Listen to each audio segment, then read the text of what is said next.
2, 1, go.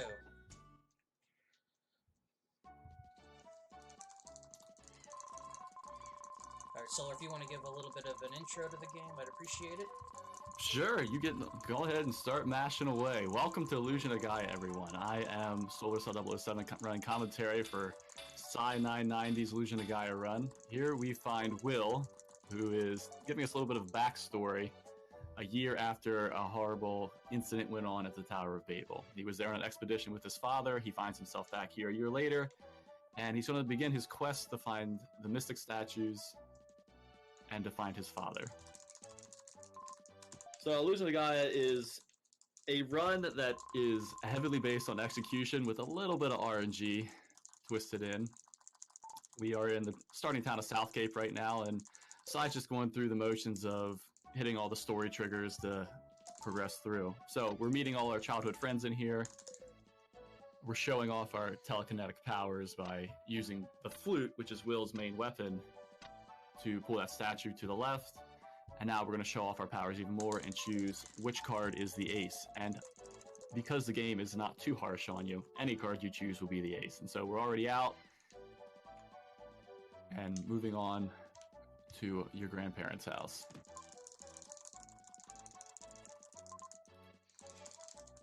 And here we meet the mascot of the game. Yes, this is Hamlet.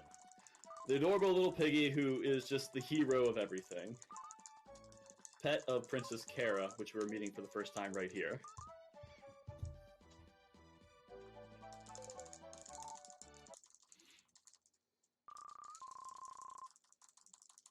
Yeah, there's a lot of mashing that goes on in the first few minutes of this game. That's why you hear a lot of clicking on my end. Oh, we'll be hearing clicking for the rest of the game. A lot of mashing everywhere. If only there was a run button. Okay, so the guards from the castle have realized that Kara has escaped. They came to go retrieve her, and now you're just kind of wondering what the heck just happened with your grandparents.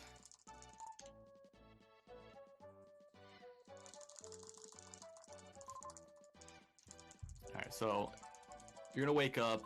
Your grandmother's going to teach you a melody, which is the first of 3 melodies you'll learn, or are supposed to learn. So we only really need 2 of them, though. That you'll play on your flute as Will. And then while this is going on, I guess we can just talk a little bit about the tech. So moving around in this game, where most typical retro RPGs use an A button or B button to sprint around with, Illusion of Gaia relies on double tapping a direction to sprint. And so that's one thing that is the initial turn-off to runners when they try to learn this game, is having to double tap any direction when you learn to sprint. You get used to it, though. You build up a little stamina on your thumb. Pretty good to go after a little while. Yeah, if you'll notice right there that I had already made the selection before the menu came up. As soon as the menu zooms out far enough, you can actually buffer the inputs to select the location, so you don't have to wait for it to pop up. So there's 2 interesting little tricks that Sye just did there when he was transferring his character from Southcape to Edward's Palace, or Edward's Castle. The first is when you zoom into a map transfer, there's about a second and a half before you have the option to choose a destination that you can actually choose that destination, which,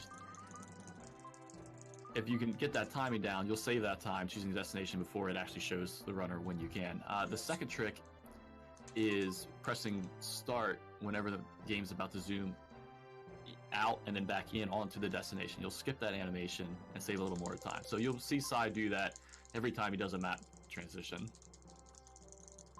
I think it ends up saving a couple of minutes total. Oh, I'd have to go through and count. I'm not sure. Alright, so long story short, the king is calling you a liar for not having the crystal ring. He's after you for it. So when you tell him you don't have it, you end up in prison. You end up in jail. And we can see here that Sye is losing his mind. Just kind of doing an interesting tech called guard dashing. It's one of the more intense techs to learn in the game. Once you get the hang of it, it's not too bad, but it is useful in a few spots. So while sprinting, i.e. double tapping a direction,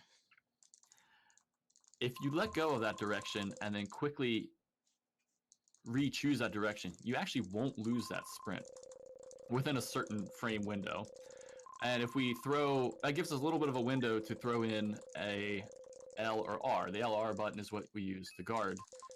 And if you can do that quick enough, you'll keep guarding while sprinting in a direction. Which, besides, that is good positioning. That guard can protect you while you're moving, but it can also draw things to you while you're moving towards them, saving a little bit of time. And we'll actually see that a little bit later in the run. All right, so Hamlet the hero, as we said, just run a little delivery service to give Sye the prison key. And we have our first dungeon, little mini dungeon of the game. So as Sye goes through here, we're not going to be too interested in killing enemies. It's going to be more about dodging enemies. Especially since we only have 8 HP. Oh, when he gets the Freak Dash, so I can actually talk about the Freak Dash. So one of the more recent techs in the game, it's been known for a while but never really implemented until a streamer by the name of Mr. Freet was kind of really hitting it heavy and kind of proved that it's possible to do this type of attack dash without losing momentum. So, as Will, if you attack while sprinting, but quickly press a diagonal, one of the two diagonals in that same direction, and it has to be a perfect diagonal, you'll cancel the attack animation, but still continue sprinting. And it's a very hard tech to get down, but recently a lot of the runners that are in this game are practicing it and using it because it does save a lot of time. It adds up over the course of the run. Yeah, and that skeleton in particular is, one of the first instances of RNG where he can move any direction. You want him to move up, but he doesn't always do that. Yeah, so Sye did a perfect execution Freak Dash. He got through it. And he was lucky enough to get a HP drop from that brown bat he just killed. So he's at full HP, ready to take on the second half of the prison. And that bat really only tends to drop an HP jewel if you're below 50%. I'm just going to go ahead and, for safety, go ahead and take that skeleton out because he likes to troll. And take a hit there, but it's fine. So there are these places called dark spaces in the game. This is where you meet Gaia, who's kind of your guide throughout the entire game. It's also where you'll find your transformations for Will and ability moves for the characters in the game. So here we have Friedan, your first transformation, the Dark Knight. And each character has a different move set and different uses. So Friedan, so Will has a limitation of you have to use a diagonal to kind of do a freak dash or an invincibility frame dash through an enemy. With the Dark Knight Friedan, and then a later character we'll meet further on in the game, you can just hold any direction, swing your sword, and then re-hit that direction. And you should be able to dash through an enemy, like Sye's been doing through the rest of this prison with Friedan, without taking damage.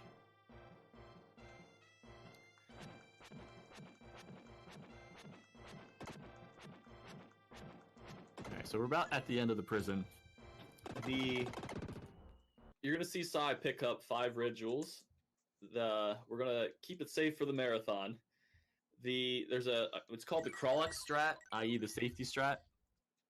If you collect 5 red jewels and turn them into the jeweler, and the jeweler is in various places in various cities throughout the game, so you have plenty of opportunities to do that.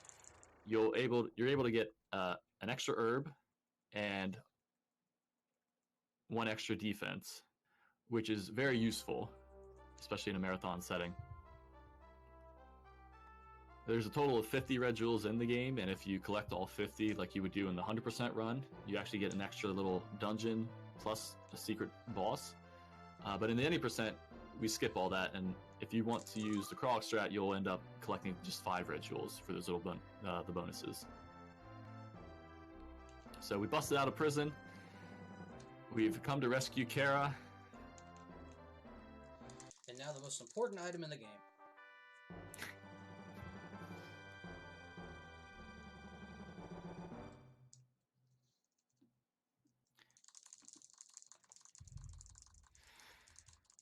followed with the slowest text box in the game. Yeah, at least they changed that in the English version. And not all So the text boxes are slow. Yeah, there are a few variable speeds and text boxes in the English version of this game. You'll get some, like that was just showcased with that roast leg of yak, that you have no control over how fast that text scrolls. You just have to wait it out and kind of mash towards the end of it so you can time it when you need to progress to the next text box. And then you have fast text boxes, which are single frame pop-ups, and you can just hit one button to mash through them. So there is some tech in mashing with the A, B, and Y button correctly to quickly go through text boxes.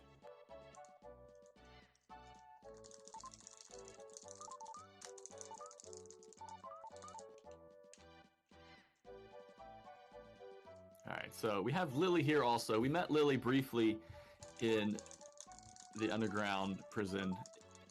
She has the ability to transform into a little dandelion and fit in your pocket and follow you around. We'll see that a few more times in the run. But she is now escorting us to Itori Village, her home village, and we're going here because you just realized your grandparents aren't in their house, and you have the mark of the jackal, which is the bounty hunter, set out by the king. So you're going here for safety, and also to progress your story. No, weird thing about progression in this is some triggers aren't even needed to progress the story, which we'll be skipping one here shortly.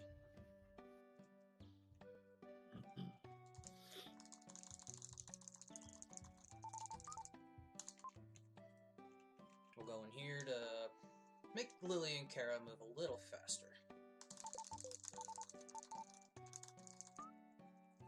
Yeah, so if Sye hadn't gone into that cabin and come back out, he would still been waiting for both those characters to walk over to that bridge. So it's a nice little time save.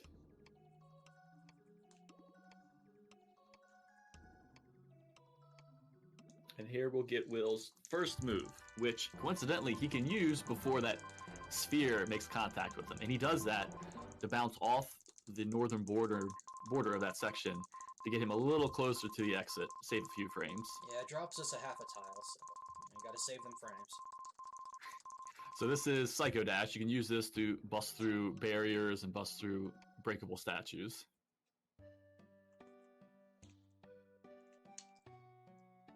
The first thing we're going to skip is right here. We get told to go back into that little graveyard area to talk to the spirit of the Ituri, but we don't have time for that. So the game right here introduces you to an interesting little thing where there's no indication of where a secret wall might be, but if you watch Will's hair and you see it blowing, you're supposed to know, oh, wind's blowing through a crack in the wall. This is where you should use the Psycho Dash and bust open the wall. And we'll use this again later in the run, too. Now, they also did a bit of a Legend of Zelda style where you can actually attack the wall and it will make a different sound. That is true, yes.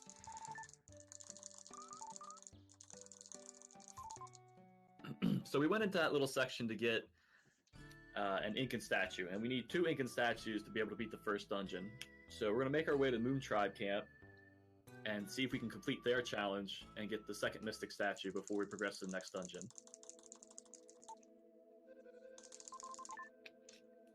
So go out there, wake them up, and then come over here and have some fun. So the Moon Tribe challenge is a 20-second challenge. You have that amount of time to kill 6 of these crawlers. We're going to use a Psycho Dash for starting out with a big damage boost. Sye's going to be doing jumping attacks to do 2 damage. And with 9 seconds left, that was a pretty good Moon Tribe challenge. That actually was, yeah. So any speedrunner would be happy to have that. I'm jealous you're doing that in a marathon setting. Whatever.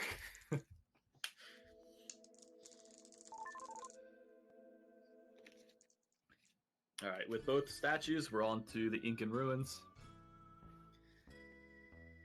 And we're going to make our way through there. We'll also be seeing our first sequence break of the run in here. There aren't too many sequence breaks in the run, and when we do have them, they don't save an incredible amount of time, but it's definitely enough to warrant them. I think this one saves the most amount of time. Yeah, for sure.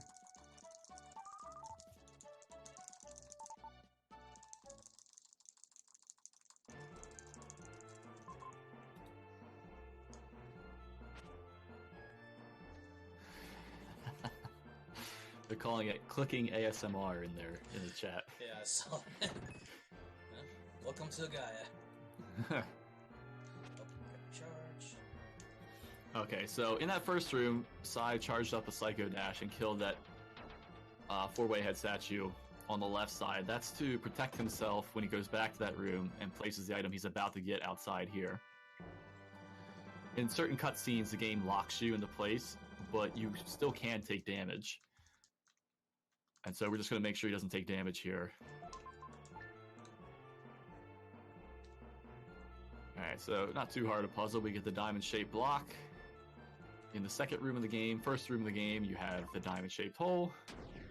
Which is underneath this four-way, but we don't have to kill it to place the item, which is nice.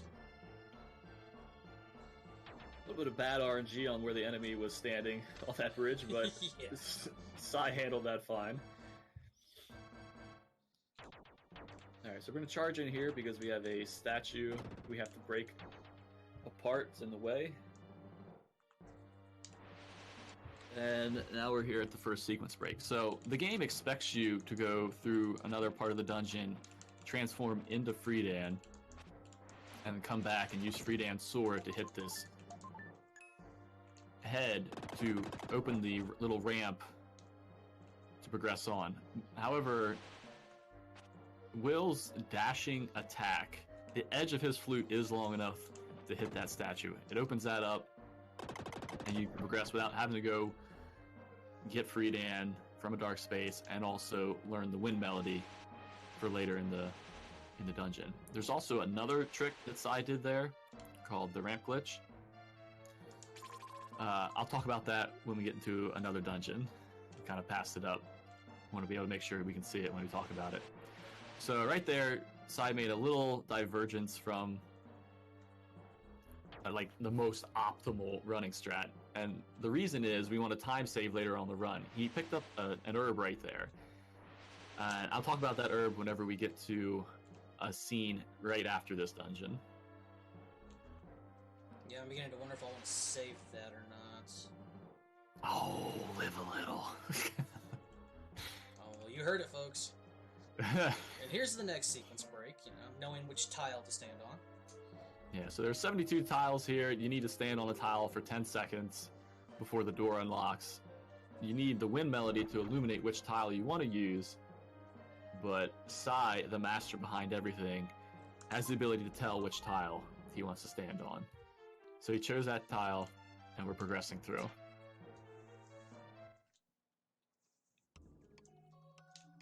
Now, I am 1 HP short. Any attack that I get hit by from the boss will one-shot me, so just as a precaution.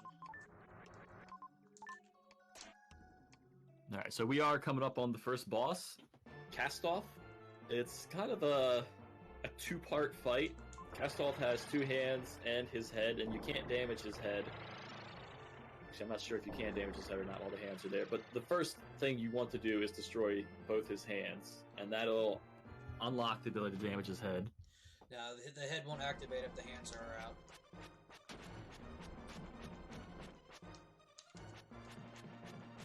So there is a perfect attacking rhythm. That's good. I'm going to be quiet while Sye's doing this.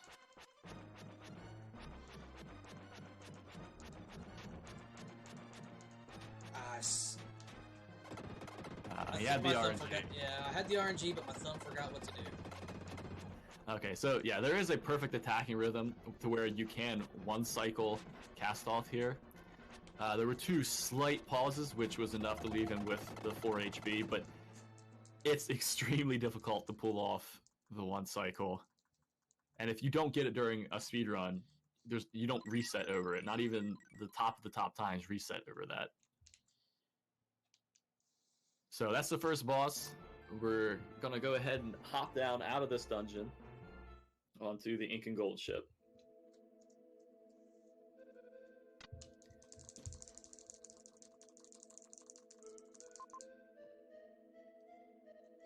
where we are labeled the Short King, if you talk to people. So here's the queen. Necessary story trigger to talk to her. This allows you access to your first of 6 mystic statues.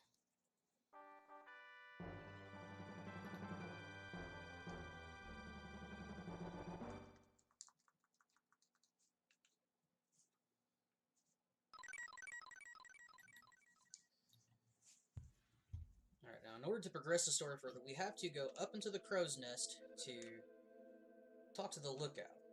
Now there is a trick I could do while I'm up here to save a bit of time, if I get these set up quick enough. Which, I was a pixel off. I had the right inputs, just not the right position. Yeah, so if you're on the right position, you can hit B and then quickly, right after, hit down, and that should activate the trigger to talk to that character, but also jump you off the crow's nest and save about 3.5 seconds, somewhere around there. But if you fail it, you lose a lot more than you save. Yes, so Sye failed it too close to the NPC, which is what you want to do if you fail it. Nothing happens that way, but if you fail it too far away from the NPC, you're just going to jump off the crow's nest and have to climb back up. And that would have been a horribly embarrassing thing to do in front of everyone, so I'm so happy that didn't happen, Sye.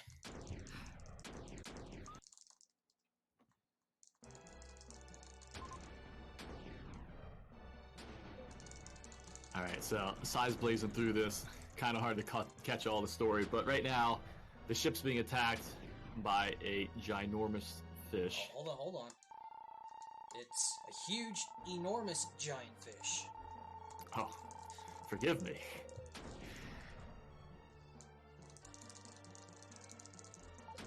And which brings us to our every runner's favorite part in the game. The flippin' raft scene.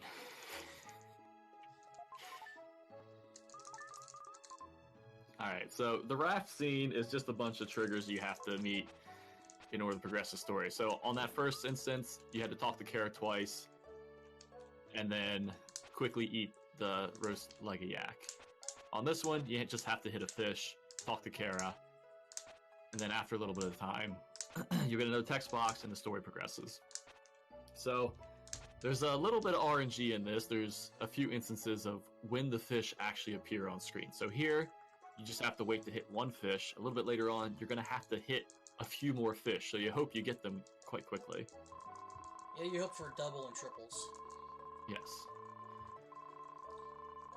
Alright, so that herb that Sye picked up, he could use it for safety later in the run, or he could use it to fill his HP. If you notice, as the days go on, Will has less and less HP, and so on the next cutscene, he's going to have to eat fish to get back to full HP. And so an herb fills 8 HP up. So that's 8 fish you don't have to catch. So he could do that, or he could use that herb later in the run. Oh, that's painful for it to do that That to me. is super painful for those 3 fish. Alright, so he just had 2 fish. Oh, wow. Use the herb. And now we're waiting on that. Oh, the game is not happy with you. Marathon luck. Alright, so yeah, he ate that herb to save a little bit of extra time. And now once Kara's in place, he's going to hit the fish. So that she has one to eat, and then the story progresses.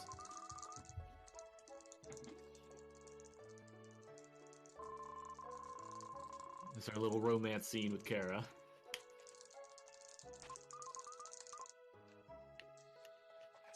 Then we proceed on to Shark Week.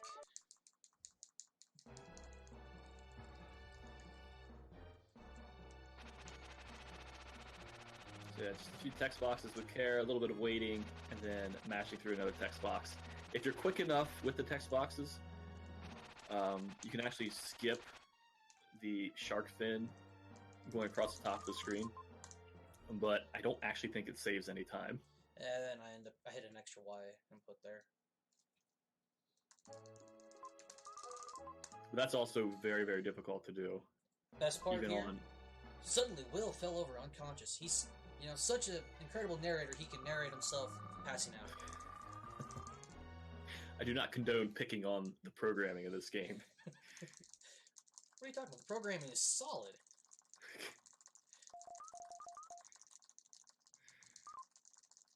Okay, so, of course, that long out on a raft, you're obviously going to contract scurvy. But you're rescued by this guy. We're on a completely different continent now, and we're moving on to Frisia. I just picked up my last red jewel.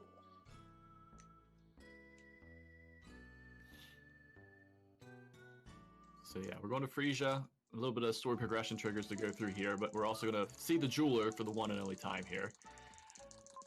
This is where Sye's going to pick up his extra herb and his extra defense, which is extremely useful for the dungeon coming up. Also, Will's not afraid to be a trash picker, as he just got an extra HP and an extra herb out of the trash there. Who would throw that kind of stuff away? I guess people who don't need it.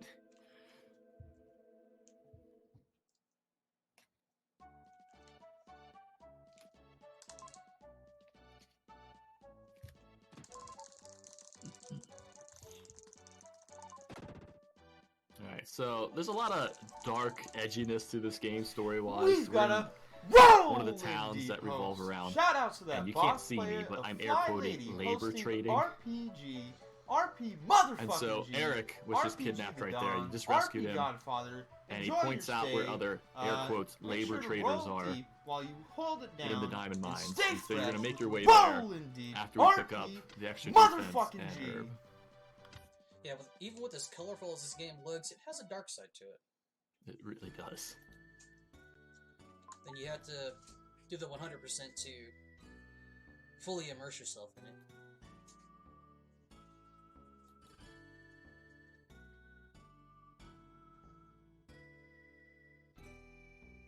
Oh, Diamond Mine. Alright, so Diamond Mine's kind of like the first scary area for a runner.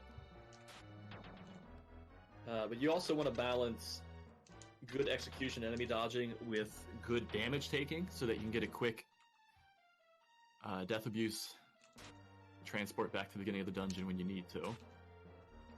So Sye's going to be charging a Psycho Dash right here to take care of an enemy, which it's going to be a little bit of pain in the butt to dodge otherwise. I could possibly Freak Dash, but he's also got the chance of turning into stone, which could block me. Go ahead.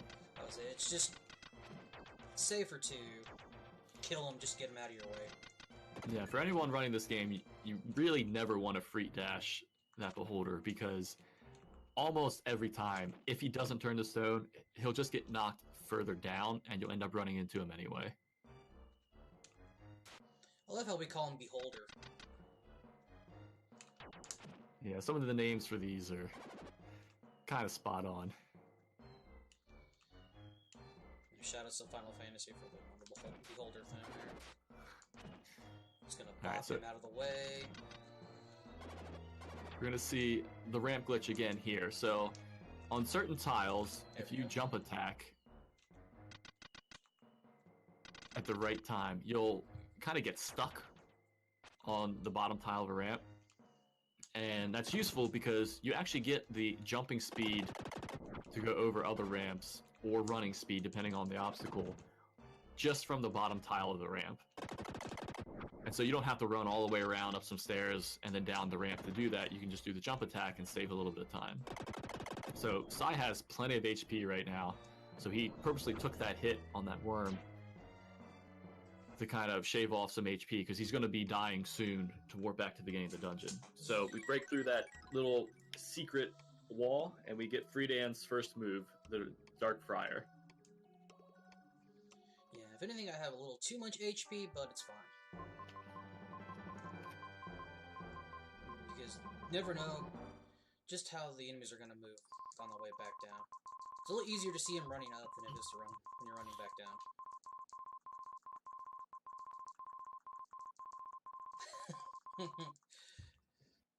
Thank you for that good luck, Mr. Freed.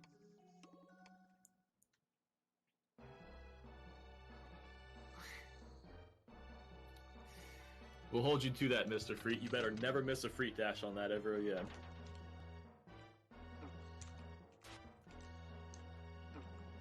Now, as you've seen, I'm taking a few bonks on the way down just to deplete my health some more. And as you'll see, he's giving me a little bit of a heart attack, but he knows what he's doing. Pause right there because I want to make sure that bullet disappears. Because I can destroy that run. So we rescue the first trader there, or first laborer there, to get the elevator key to progress further down into the diamond mines. But instead of running all the way back to the second screen of the dungeon, we're going to death warp out of here. See, it only took a couple hits there instead of me having to try to deplete the amount of HP that I had before. Yeah, there are a lot of planned bonks in this game. And there can also be a lot of unplanned bonks. You know, if the game decides it wants to throw some bad RNG at you. Because we are going up the elevator.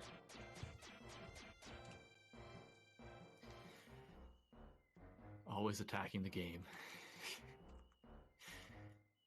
Alright, so there's 2 rooms here. Each has a key to progress to the final part of the dungeon. This room being the slightly scarier one, as there are a lot more enemies that you're trying to dodge. We are going to want to death warp out of here, but we don't want to take a lot of damage because we have to go through this maze and then back through this maze. So, besides charging up the Psycho Dash to simultaneously break that chain and also talk to the laborer.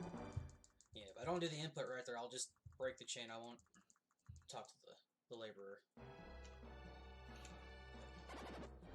So he's going to make his way back. Turns to stone. You go back that way. I'll take a bomb there. Health isn't bad, but it's good spot. We'll pick up the last key here.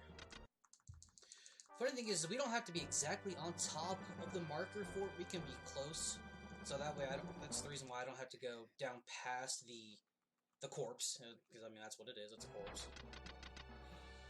to get that last key. Can I get it? Can I get the setup? No, too high.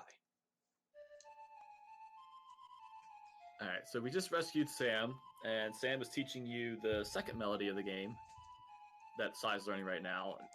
It is the third melody, but we didn't get the win melody. This is the memory melody, and we missed this little story plot because we never went into the inn at Frisia. Lance has lost his memory, and so Sam just taught you that melody so you can restore Lance's memory. Now, you'll notice here that Sye's a terrible person because he didn't rescue the other laborers. He just decided to rescue Sam. He got what he wanted and he left. That's kind of messed up, but the run continues. We're such horrible people.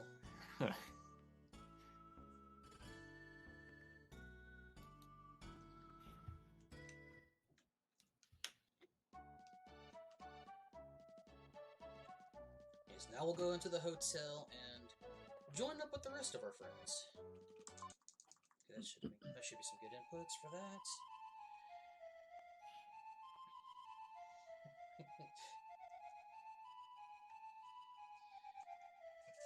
Now, have you ever wondered what the majority of the text speed is in the Japanese version of the game? Well, here you go.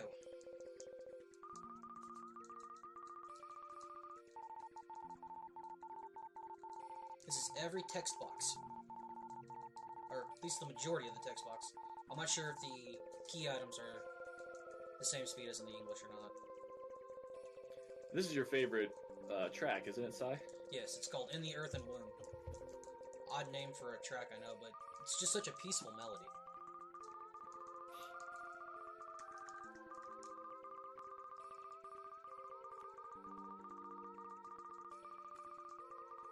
Now, we have yet to get to my favorite dungeon music.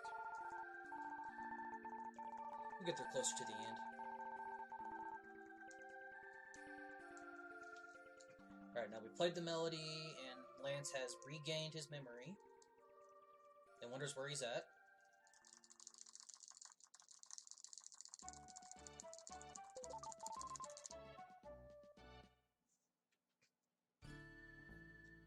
Alright, so everybody's back together.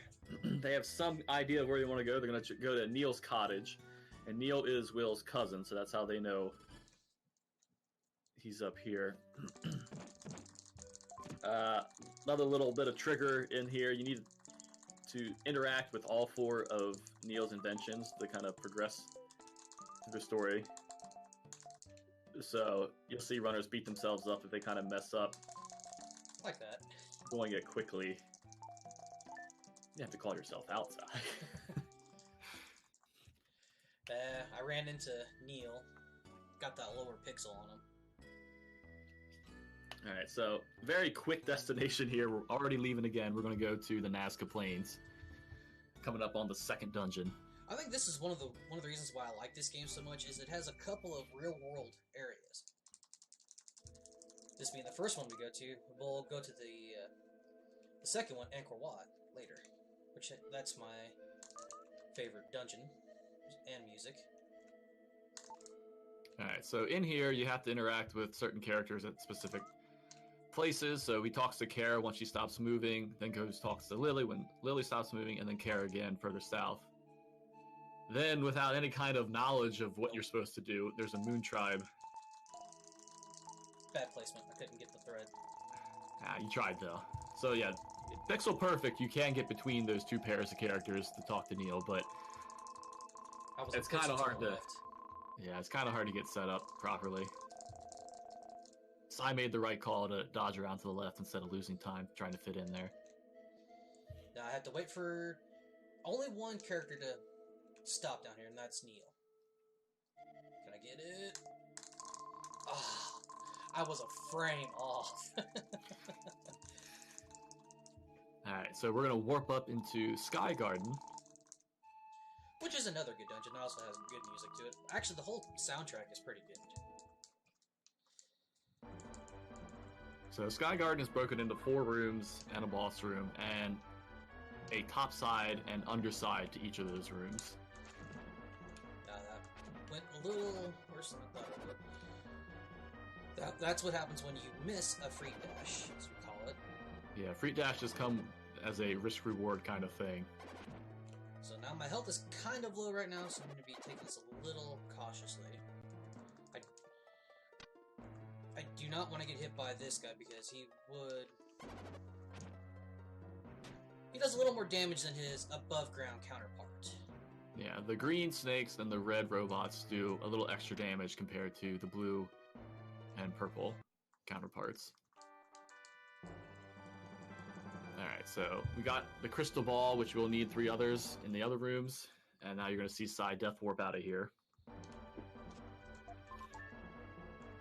That's one other thing I should mention. So there are checkpoints in certain dungeons. Usually every dungeon has a checkpoint at the beginning of it. There are rare instances where you have checkpoints that aren't at the beginning of the dungeon. So here we have Sky Garden. Each time you enter one of these extra rooms, a checkpoint is set at the beginning of that room.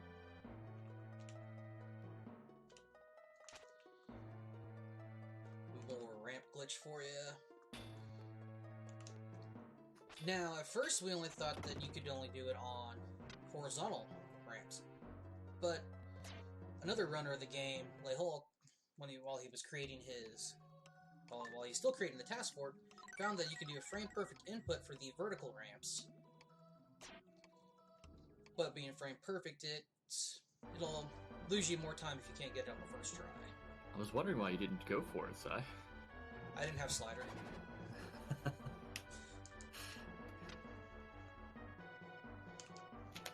Oh, no kidding. Alright. We're on the underside of room 2. We're going to come back topside. Use the reach of Friedan's sword here to kind of cheese killing that robot. Oh, should I go? No, I'm not going to go for it. Don't you dare. There is a quick strat, but it's not very safe. And not having saved anywhere, if he soft locks the game now, run over. Yeah, if I were to grab that chest at the wrong time while the orb was exploding that barrier, I would soft lock the game. Now, if you're fast enough, normally you can get out without soft locking, but it's still no guarantee. One other thing to mention that we kind of missed throughout the entire run is that you'll see Sye, after he kills an enemy that releases some kind of orb, you'll see him go into his inventory and then back out. So most of the time when you see an orb appear, it's going to break down a barrier or open a doorway or something like that. Almost every instance of that, if you go into the menu and then back out, you'll actually spawn the broken barrier, or you'll despawn the barrier, or you'll spawn the open door, and you'll be able to just progress without having to wait for the destruction animation. And it saves a little bit of time. So Sye was doing some jump attacks over these ramps, which you're not supposed to do. You're supposed to be able to go through this entire room, lower some platforms, and sprint from all the way from the right to the left side. See another glitch right here where you can jump attack, land on top basically of the pillars that pop up, and then pressing up will knock Will down out of that barrier. You're supposed to be able to use Freedan to hit that switch.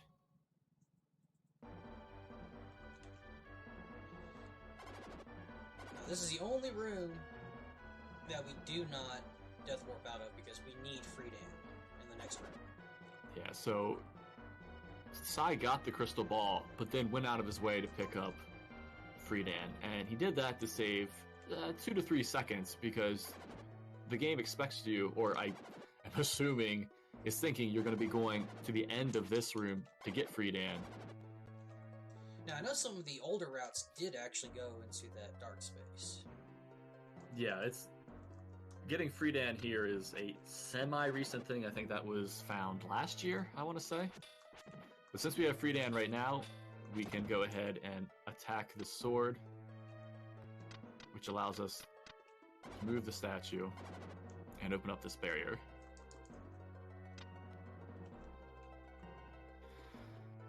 Alright, so here you're going to see Sye try using this sword to his advantage, save a little bit of time. Whew. I don't know why it did what it did. I'm not going to explain how that shouldn't have worked. Okay, but I guess we should explain how it's supposed to work. So, ideally, you get hit with by that sword and it knocks you up. You look down, the sword hits you again, and it'll knock you down against that ledge, which allows you to walk around the statue. You should be, I mean, the game expects you to kill that sword and then move the statue, but Sye was able to get around it. So we have the second boss already right here, Viper. Viper is a little more menacing than Castoff. He's got a lot of different movesets, and if you're not really aware of how he's going to react, it's easy to take a lot of damage. And especially at this stage in the game where you're starting to get a little squishy, 2 hits and you're dead on this boss. But like a champ, Sye handled it. One of the better fights I've had. We got our second Mystic statue. Yeah, not too bad. And then we'll hear Neil yell at us to jump off because we're falling. So he wants us to fall even faster and try to catch us with his airplane. However, he drops a contact, which somehow they have contacts in this time period, but you know, that's just game logic. So he misses us on the first chance, so comes back around and gets us. And Will, having the strong legs that he does, doesn't get any damage dealt to him by landing on top of a moving plane. So while we're kind of floating around here during the story, I guess I can talk about how squishy Sye is going to be. Each room in the game has some kind of force jewel that a character can get when you kill every enemy in that room. And that can be an HP upgrade, a strength upgrade, or a defense upgrade. Now, you don't have to collect those. If you kill one of the main bosses in the game, you'll end up collecting every one of those upgrades that you missed. So, like for the Incan statue, or for the Incan ruins, when you killed Castoff, he picked up all the upgrades from the underground prison and from the Incan ruins. Here from Viper, he picked everything up from the diamond mines and from Sky Garden.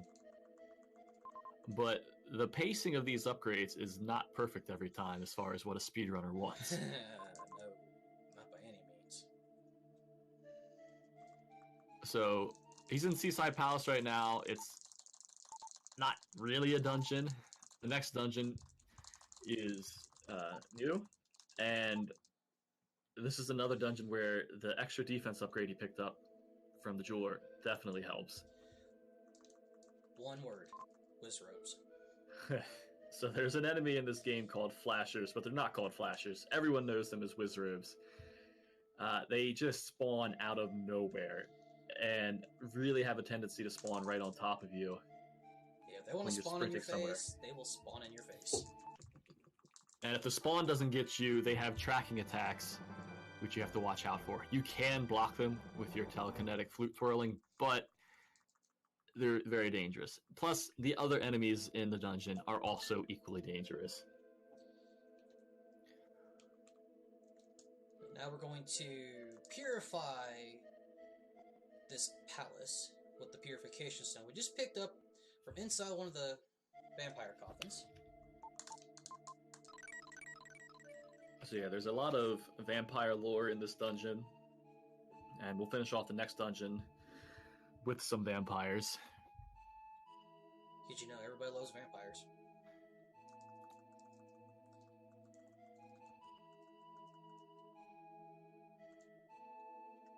Yes, all the monsters that you would actually see running through here are actually people.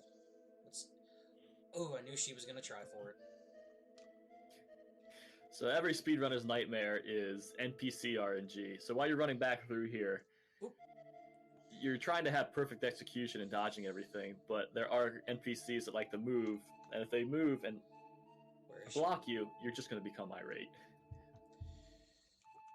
In the rando version of this game, I have found a new NPC to rage at. In the room where we get the purification stone, there is one of the labor traders. And if he just wants to walk into the doorway, he'll just do it. And I've had him sit in that doorway for a good minute and a half. So Sye just picked up the new palace key. He's going to walk back to the beginning of this dungeon. There are no more enemies here, so he can't death warp. And then we're going to head on to Mew. And I will just keep my fingers crossed for him, because Mew is where runs go to die. Ooh, yeah. I gotta go for it right here, though. Alright, so Mew sadly is our last chance to do free dashes. And I failed.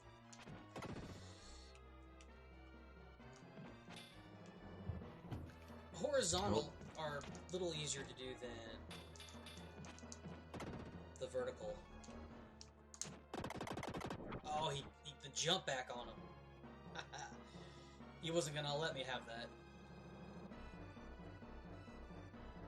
Oop, there's the Wizrobe. So yeah, you saw how quickly that spawns up. You'll learn to hate them if you want to pick this run up. Yeah, I'm just gonna kind of back off here. Okay. Alright, taking things a little safer here. Understandable. Yeah, that spot can go either real well or really bad, and it tried to go very bad. Alright, so you saw Sye go into his menu there to cancel those animations, so he could just progress through that rock before it was actually destroyed. Go ahead and block that.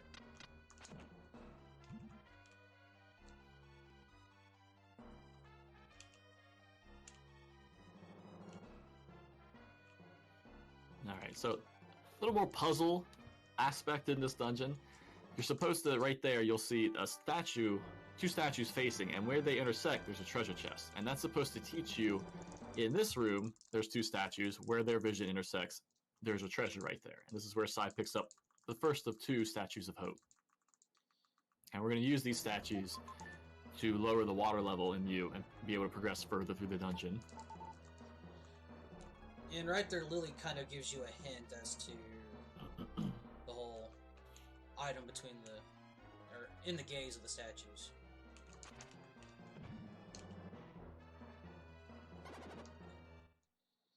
So yeah, so I just did a little backwards jump there to get over that. Saves a lot of time. Instead of having to knock it up the entire time.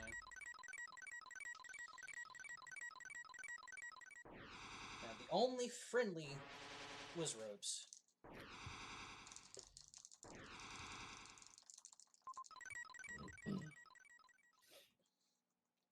And now, placing that statue on the pedestal forces the water to drain out of some of the levels, which allows me to progress further into the dungeon.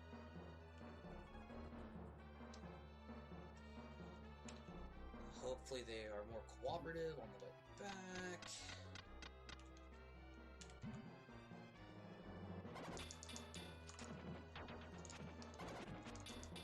They really weren't.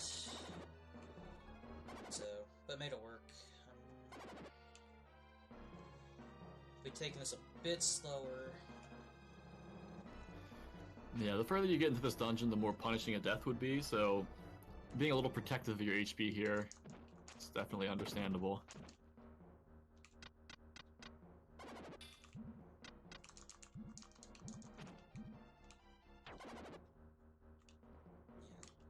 And as you saw with that one orb that the Wizrobe shot off, it curved because it was trying to come after me. Now, normally I would take a hit right here, but... Yeah, the speed strat is to take damage on this slime. We can't really afford to do that right now. So we're going to hit the switch and then make it past these spikes before they raise again. And, okay, RNG was kind, he did not spawn on my face.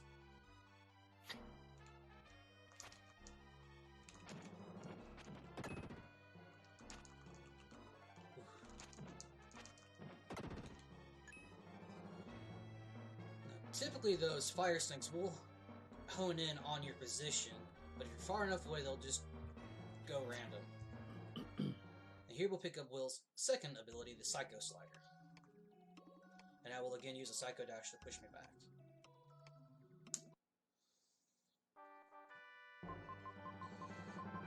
And here's where we say goodbye to the Freak Dash. Because now when I use my attack button as I'm running, I will slide instead of doing a normal attack.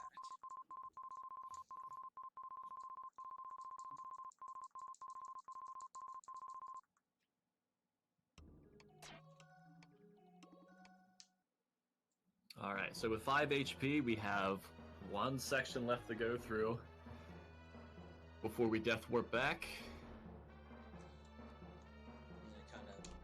Hesitate there just to manipulate where that first snake was going to shoot.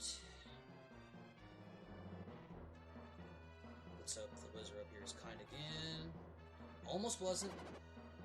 So Sye can take one hit and still be fine.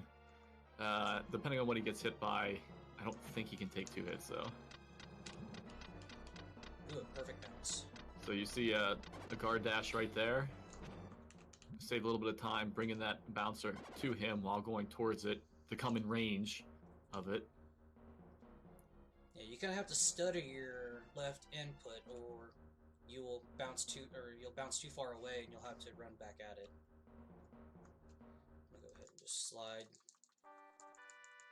Now I could have taken a hit from the spikes. The spikes only do 1 HP of damage, but there's also a chance of a wizard rope. So.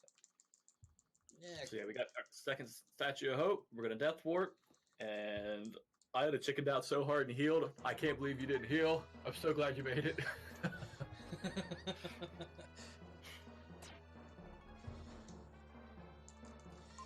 Yeah, that could have gone very, very bad. Normally, if your HP is below 6, you'll do a safety heal when you get Slider. Okay, just make sure I equipped it. Because, yeah, I've had instances where somehow the wizard spawned just close enough on screen while I was picking up that Statue of Hope to shoot at me.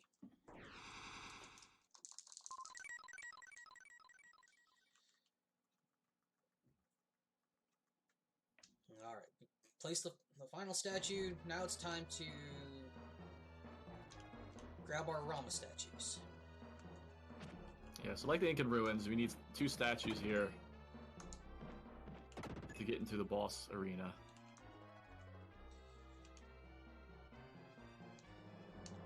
So with the Psycho Slider, you get the ability to do a pretty powerful attack on enemies. And you also have the ability to slide through these little crevices in the wall. Oh, that one tried. Alright, so we're going to see a little execution amazingness here called Invincibility. If you do a Psycho Slide or a jump attack into a treasure chest and open that treasure chest during the animation, you'll actually retain the invincibility frames you get from doing either of those 2 moves, but only for the one screen you're on. So you just saw Sye run through that slime and not take any damage. And we'll do this for the second Rama statue too. Oh, I didn't get the frame. Now, you can cancel that glitch while on that same screen if you do a jump attack or a slide. Oh, of course you would. Gotta take that little safe since Golem decided to go towards treasure chest. But yes, if I were to do another slide or a jump attack right now, it would cancel out the iframe glitch. I think even charging like a Psycho Dash might. Yeah, anything that cancel it too. that requires any input aside from a directional. And we're going to do a safety save here because vampires. So yeah, I mean, this is a marathon setting. We are definitely going to save here. We're coming up on one of the hardest bosses in the game, the vampires. We have 3 herbs to deal with them. It might not even be enough. It's just, there's a lot of tech that goes into this fight. We do a safety save here, just in case things go wrong, so that we'll have the herbs again for the refight. Yeah, on top of all the tech, there's also a pretty good amount of RNG as to which way they move, especially with the male vampires, and you'll see why. So yeah, they have their own individual attacks. They act independently, but they also have a joint attack, which does an insane amount of damage. We're already getting the Mystic Statue right now. Why we don't just leave Mew, I don't know. That's just how the game goes. But good story we're development. We're gonna go fight them and rescue Eric. But while he's fighting them, I'm gonna keep quiet so I don't distract him. Let's just wish him luck.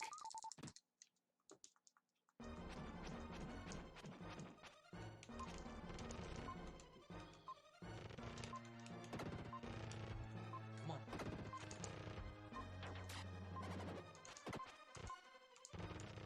Oh, that was bad.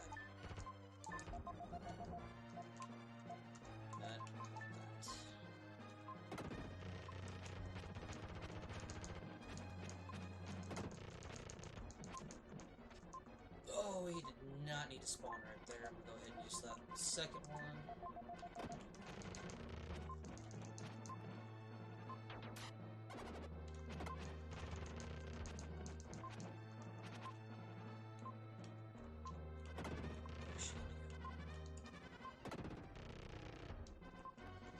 She's gonna hang out down below for a little while.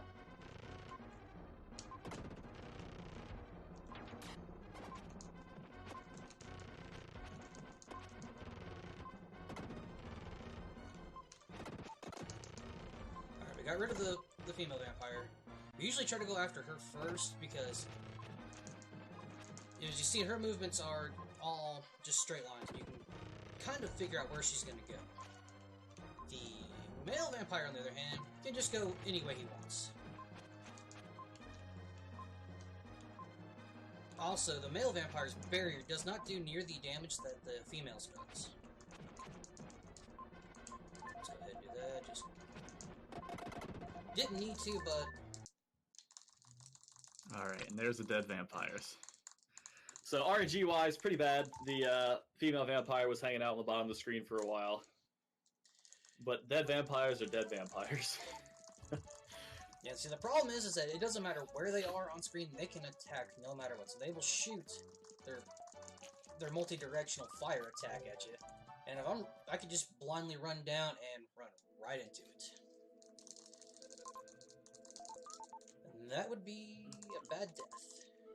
But that's also why we safety saved as a precaution. The sad part is they're not even the worst part, worst amount of RNG in the game. That'll be the next boss coming up. So we'll need some Bliss RNG for Sandfinger when we get to him. So this little story point right here, we're progressing past Mew. We're in the seaside passage, and after a certain amount of time, you hear the walls start to shake. That giant fish, or large, enormous giant fish, or whatever it is, starts attacking. But you're actually going to start talking to Seth, who was swallowed by Riverson, the fish. And in Morse code, he's kind of giving you a good chunk of background knowledge on what's going on outside of your party, as far as there's a comet, and the light of this comet is affecting evolution on Earth, and you and your party have to try to figure out the riddle of all this.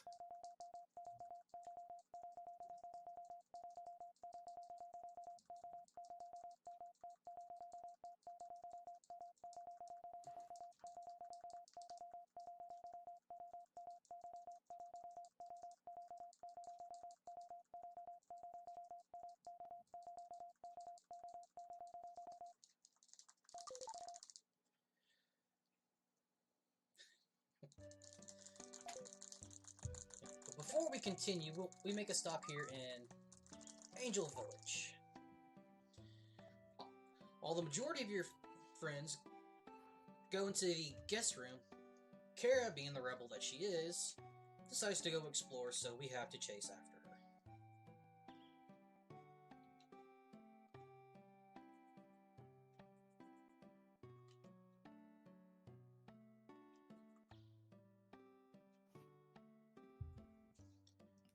So we'll come to the end here of Angel Village, and we have a little mini dungeon. Took the words right out of my mouth. Oh, he's facing down. I'm just gonna let him run by. If he had been facing up, I could have knocked him out of the way, but he decided to be a troll. Yeah, so Sye's going to be taking a lot more damage per hit now. He did just kill the vampires. Maybe not too much. Maybe I'm a little not tuned to any percent for a while. Not too much damage since it is right after the vampires. Yeah, I'm caught up completely on the stats that I should have, along with the extra bit of defense from the jeweler. The one thing he does want to make sure of, though, he wants to make sure he does not take too much damage here, because there is no heal between here and the next main dungeon. Now, if I wanted to, for an extra bit of safety, this room right here does have a health force gem. And it's not that bad to pick up, because there's just 2 enemies to kill. But with me being at full HP, it's not really worth the extra time.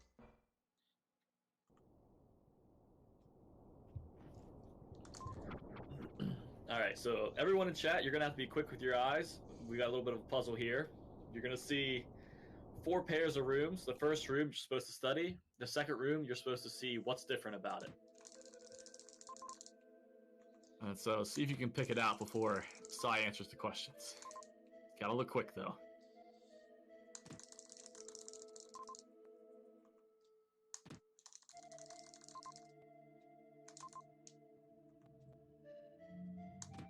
Now, we'll be grabbing this. Yeah, so Sye's going to be picking up the last safety herb of the game. This is to use in the later dungeons if he needs a little extra HP. Particularly one room in the final dungeon.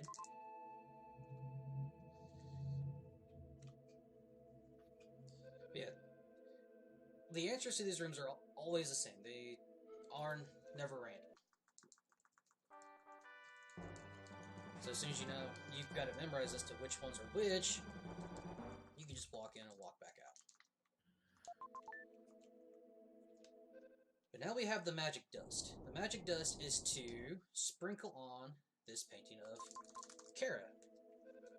So Ishtar, the guy that was in that room, has the ability to transform things into paintings, and Kara, in her nosiness, got caught up in it. And so for completing that puzzle, you get the magic dust, and you're rescuing Kara. We can get out of here and move on to the next town. And we also saw the most awkward hug in the game. Which I think we all try to do that. Try to get as far to the right on that painting as we can.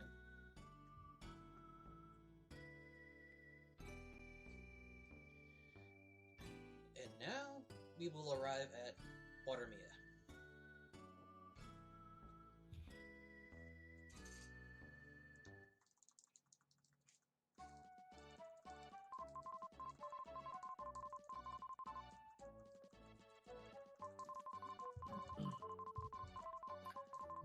Everyone arrives at Watermia. There's a man, I can't even remember the guy's name right now.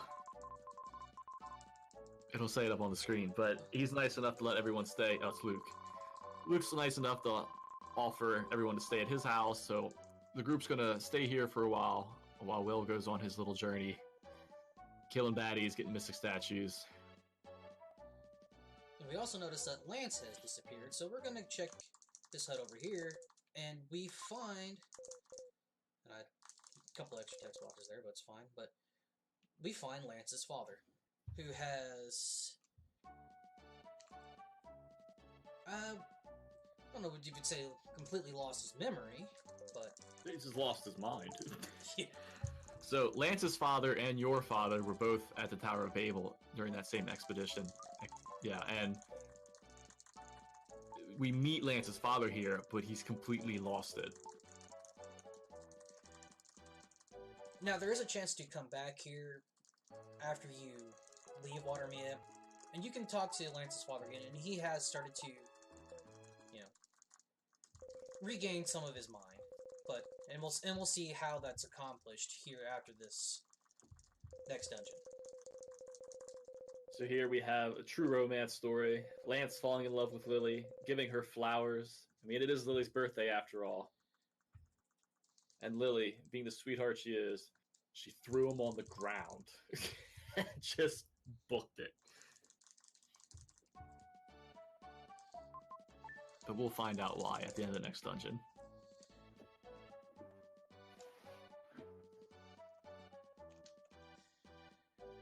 Yes, and then the only way to progress is to somehow find a letter that gets snuck into your belongings.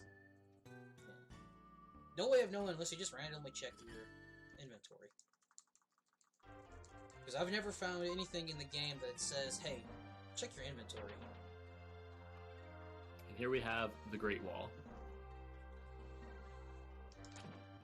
The Great Wall has a little bit of a sequence break in it. We'll get to it. You'll see Sye here. Since we don't have the Freak Dash anymore, we have to resort to quick up inputs with an attack and then quickly sprinting left to get through enemies at a speedrunner's pace instead of just killing them or knocking them out of the way. Yeah, the safer way to do that would be to get pretty close to them and use Psycho Slider to hit them once and then slide through them the rest of the way.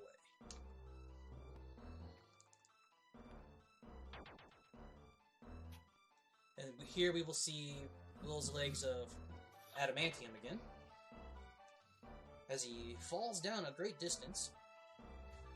I mean, his kneecaps are busted, right? There's no way they're not busted after this. So yeah, the Great Wall, the dungeon is broken into a few rooms, but the rooms are vertically stacked to where you just have a bunch of doorways you're traversing up and down through a screen.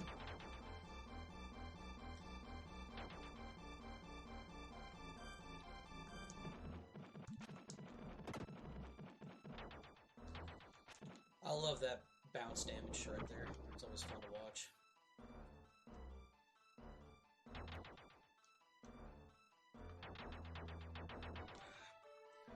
Alright, and so at the end of this screen, we see Lily was actually going here. So she finds you, and she'll ride in your pocket for the rest of the dungeon.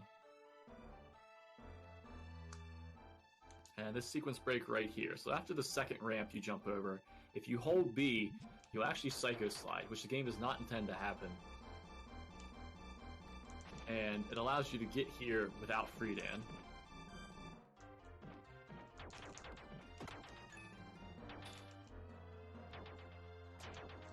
It also allows you to get you. I'm thinking of the rando again. The vanilla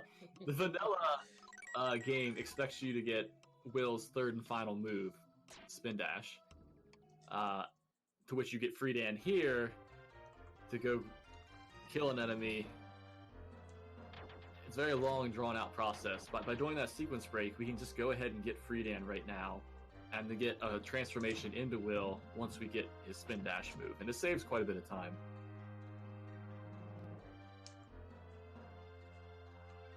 Yeah, so normally we would jump down the center here to get Spin Dash to go back. But instead, we're going to, like you said, we'll have Freedan here, and we will use Dark Friar to take this guy out first.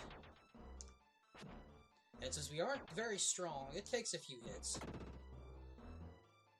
Because, you know, we're missing some of our strength upgrades. But now we'll come back here and we will get Will's final ability.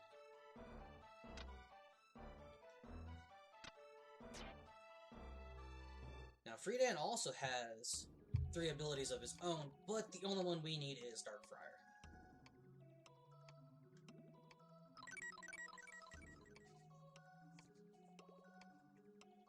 But yeah, we'll get Spin Dash here, which causes Will to turn into a Cyclone and move at a very fast speed, and he can traverse ramps that way.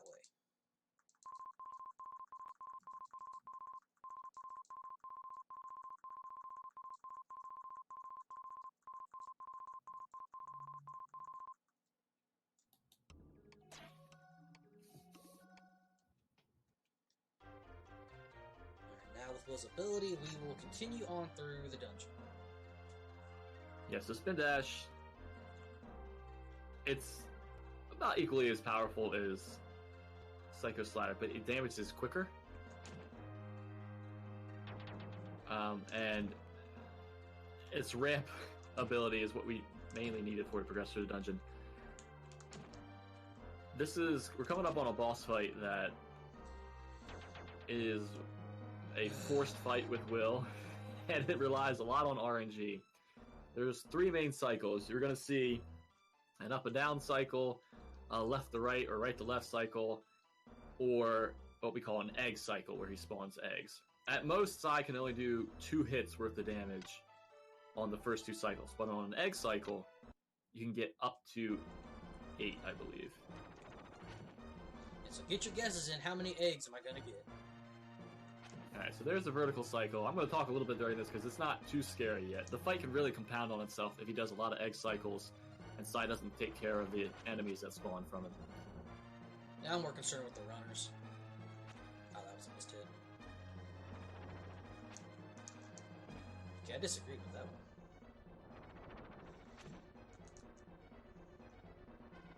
So yeah, this fight is a speedrunner's nightmare just because it costs a lot of time for each egg cycle that you don't get. The average is to have 3 egg cycles, I would say. 2.5, 3 egg cycles.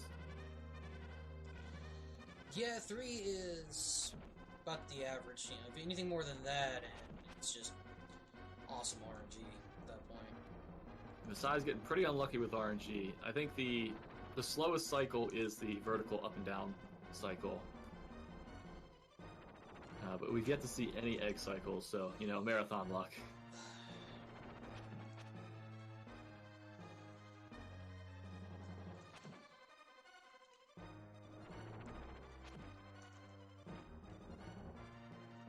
I'll just get my revenge on him later. Oh, wow.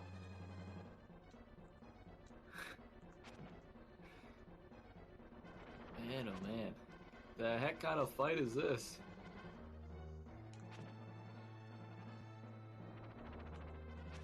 That was bad on my part.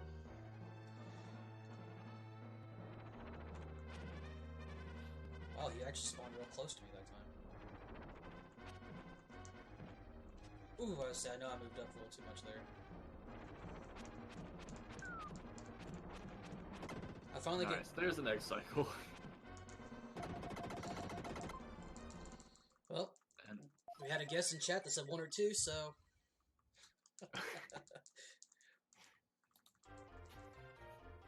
Alright, so another example of poor RNG from the game, but it is what it is. We move forward. That's just... ooh, come on, Marathon Luck. Show Sye a little love. I'm still alive, I guess I can't really complain about that. But we'll drop, or Lily will pop out of our pocket to get onto Lance for taking off. And then Lance asks us to look after Lily and everyone else. And we'll find out why after we make it back to Watermia. But we have to continue our love story first.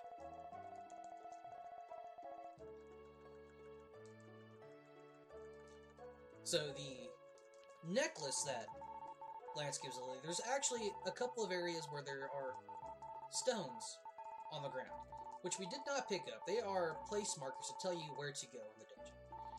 And they are part of a necklace that Lance was making for Lily, which he gives her here, and somehow has all of the stones magically appear on it. Game logic. But we find out that Lily does, indeed have the same feelings for Lance that he has for her, so they're both excited. And for Lance, it just feels like a million summer days.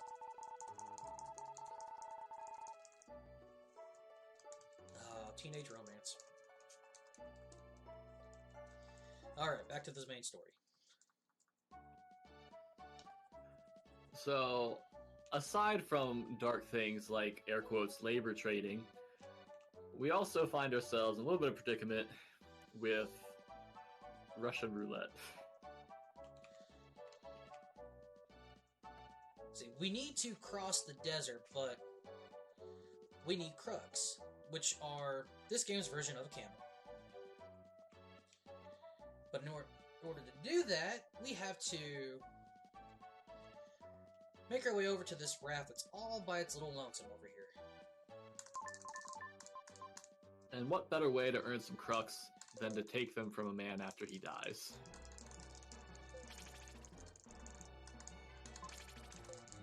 Now, there is...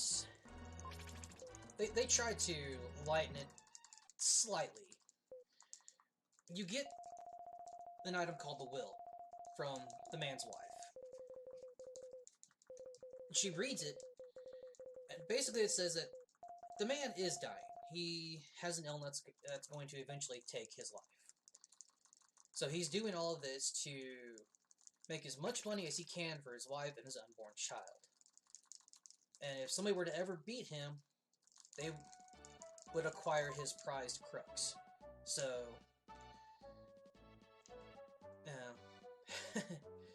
yes, the guy is dead, but hey, at least we get our crux.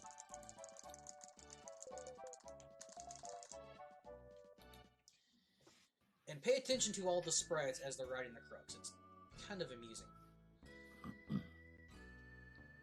Will and Neil, normal riding. Kara being the lady, so she's riding side saddle. And Eric is just holding on for dear life.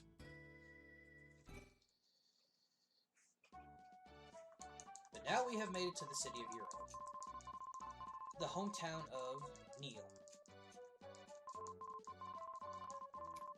And if, when you're speedrunning this game, you ever need a shot for a bathroom break, here's your only chance. As soon as you hit A to start this auto text, you got a little bit of time.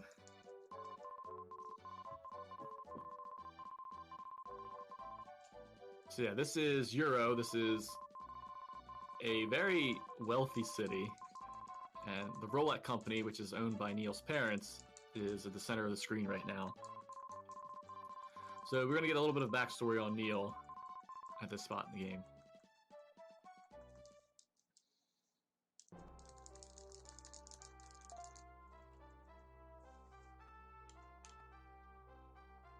Now, normally you would go through and you would kind of explore the town, go into everyone's houses and whatnot. But we only need to go into this house and talk to these elderly people here. to find out that there is a magic teapot in this wonderful dungeon that we're getting ready to go into. Now, Sye's calling this a wonderful dungeon because he's also lost his mind. Well, I do. Mount Crest is just the bane of my existence, at least. I know there are other speedrunners that hate this dungeon. For some odd reason, Sye loves this dungeon. So yeah, we did just kill Sandfanger, so Sye is maxed out on the stats he could have right now. I got good So if he RNG gets on that hit- spider. Yeah, he didn't get hit by that spider. If he gets hit, he's not going to take too much damage from it. So we're going to do this entire dungeon without dying until we get to the end. We'll death warp out of it, but we should be able to make it all the way through without dying. Now, to progress through this dungeon, we have to pick up mushroom drops, and these mushroom drops are special enough to lengthen vines that aren't done growing yet, and those vines will give us access to areas further in. But these mushroom drops are in treasure chests that have fanfares associated with them, and you can do this invincibility glitch on treasure chests with fanfares. So you're going to see Sye do it 2 more times in this dungeon, right here. Ooh, I don't think that worked. So, we'll find out. Yeah, if you didn't get the invincibility glitch here, be a little more careful.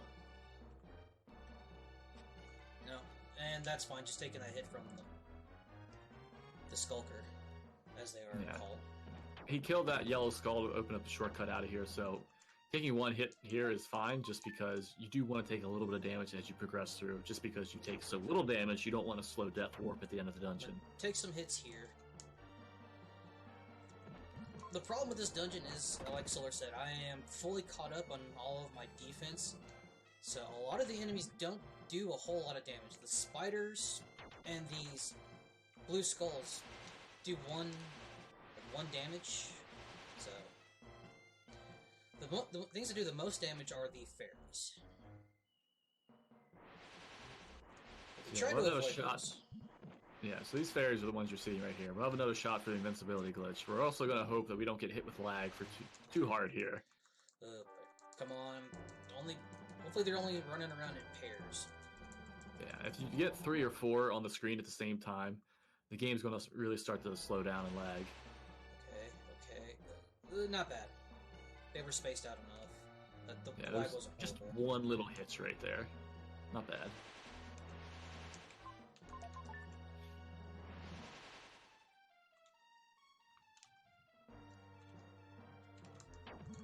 Okay, we'll just kill that one.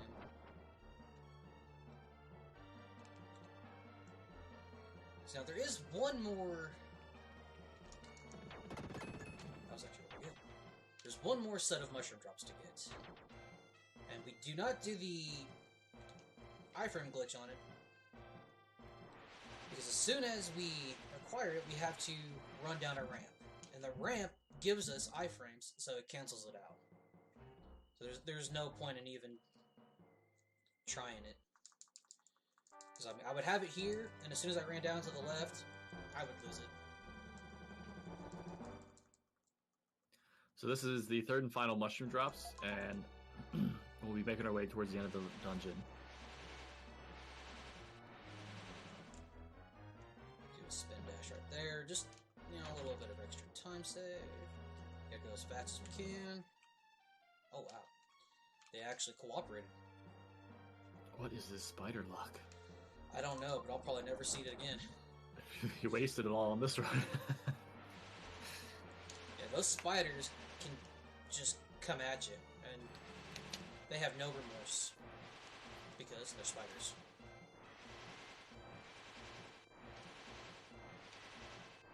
Alright. So, final room of the dungeon. A little bit of a sprint up to get the teapot.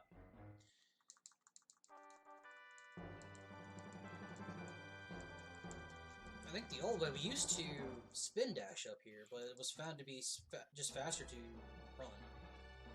I guess the time it takes to charge and to activate the spin dash, that's just enough time that running is faster. Oh, come on. Come over here.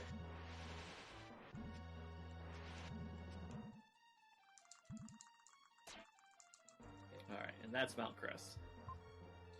which is supposed to be the obligatory maze dungeon for the game. You know, JRPGs, you have your prison dungeons, you have your mazes. The only one this does not have is the snow area.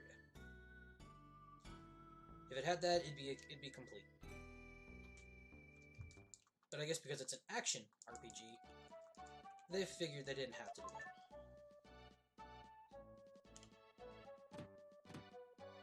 And yes, I'm just randomly opening up people's doors as I run by. Such a hoodlum. Ah, they had it coming. So now we'll use the Teapot's tears to show that the Moon Tribe was actually posing as Neil's parents. Neil's parents have passed away quite some time ago, and the Moon Tribe just took over their form and then has been running the business in their stead.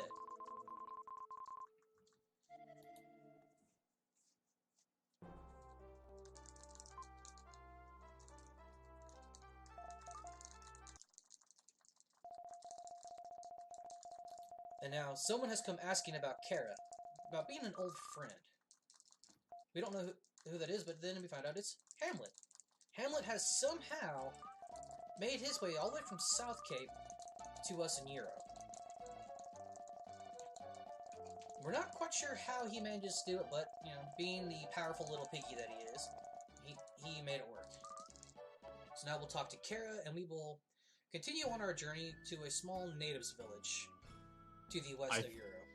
Physically can't watch this scene, and so I'll be back in 1 minute. Poor Solar.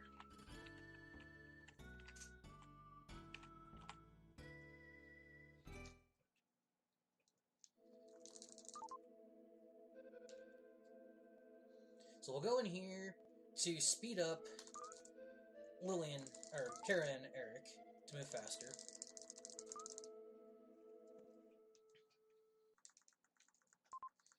And we take a nap in this hut, and we see the 3 of the natives who look a little hungry. And you can kind of see their ribs.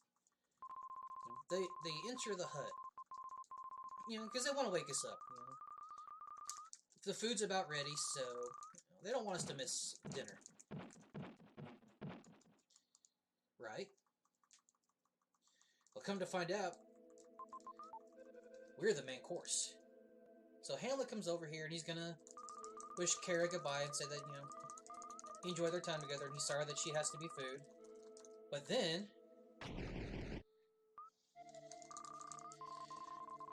poor Hamlet sacrificed himself so that the others could live.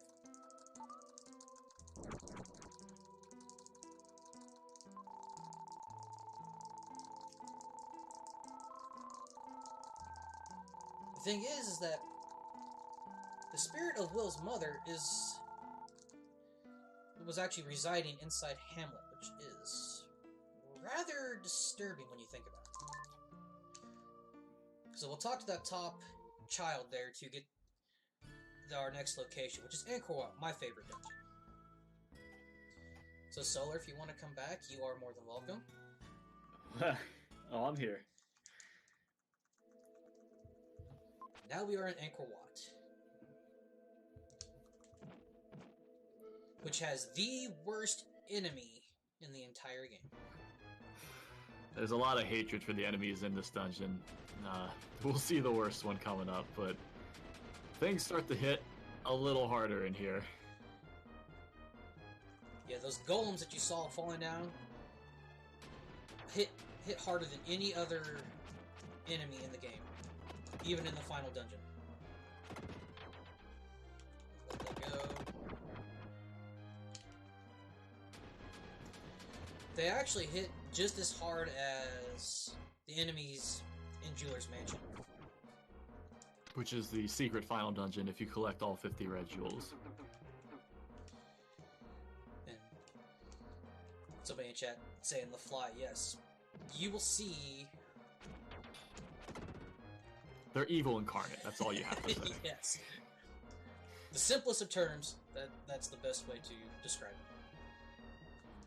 Because they are pure RNG. as to how they move.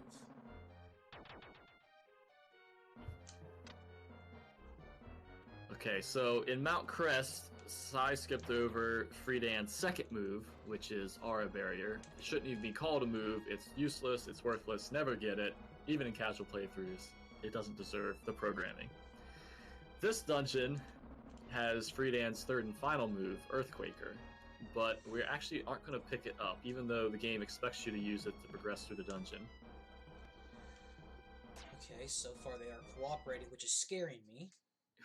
So, with some proper placement of Friedan, you can actually use Dark Friar to damage an off-screen enemy and skip needing Earthquaker. Earthquaker is a move that you use when jumping off a ledge to freeze all enemies in place, and you need to do that to stop one of these golems from blocking you, an invincible golem. But with the Dark Friar, you can kill this golem before he goes into his invincibility state. Alright, so the flies were very kind to Sye. Alright. And now he's about to do Earthquaker skip. Gotta have it. Okay, that was good. Now, I kind of hesitated there because I wanted to make sure that I could push that golem out of the way. Because he likes to get, just all up in your face. Make it to where, you screw up the skip and you have to exit the room and come back in and try it all over. But we're going to the first set of checkpoint right here. And then Death Warp. Right back to it.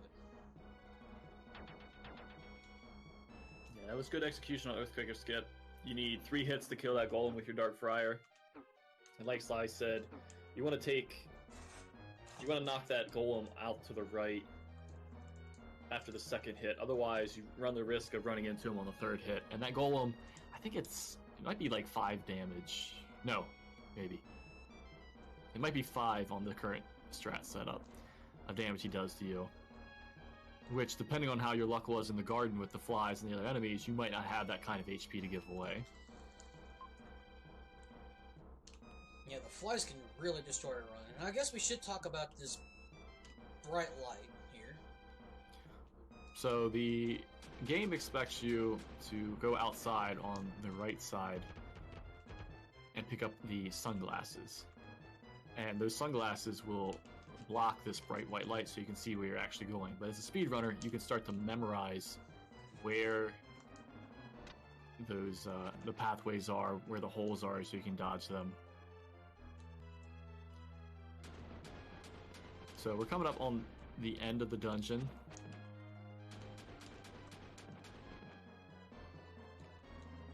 And as Sye does, he likes to give me a heart attack and take extra damage when he doesn't intend to, but that's fine because Sye is the man and handled his business. Yeah, I had a backup. Now, this cutscene is going to look a little weird than when you in your normal casual play. Normally what it'll do here is it will back up, it'll zoom out. But because we keep tricking the game going straight into the dungeons and towns, it never really figures out how to do that. So you get to see a real smushed close-up version of what the world is supposed to look like. But because of the comet that's closing in, it looks the way it does now. We also get what's called a Gorgon flower. Now, the creatures that I've been calling golems in this are actually called Gorgons. So this is a flower that I'm assuming that it actually comes from, it's made from them, and it releases people from being petrified. I mentioned checkpoints back in Skyguard. You'll see Sye just did a death warp right there, but he didn't start back at the beginning of the dungeon. Angkor Wat has a very unique layout to where there are 3 different checkpoints. You have the beginning of the dungeon, you have the garden, and you have where Sye just spawned. So he has to run back through the rest of the dungeon. Okay, that worked. It's quite the interesting strat. Yeah, if you can get close enough to the shrubberies, fly takes a victim. They had to get one hit in. Yeah. Alright, so he's gonna unlock a shortcut right here. You can kind of see part of it because it was off screen when I did the cancel glitch. But it'll help me just get through a lot faster. And that's Echo Watt. Spin dash to safety. Alright, we have one final dungeon. Oh boy. And it certainly is a dungeon. So what I might do here is I might kill both of those enemies at the top of the pyramid just for a bit of extra safety.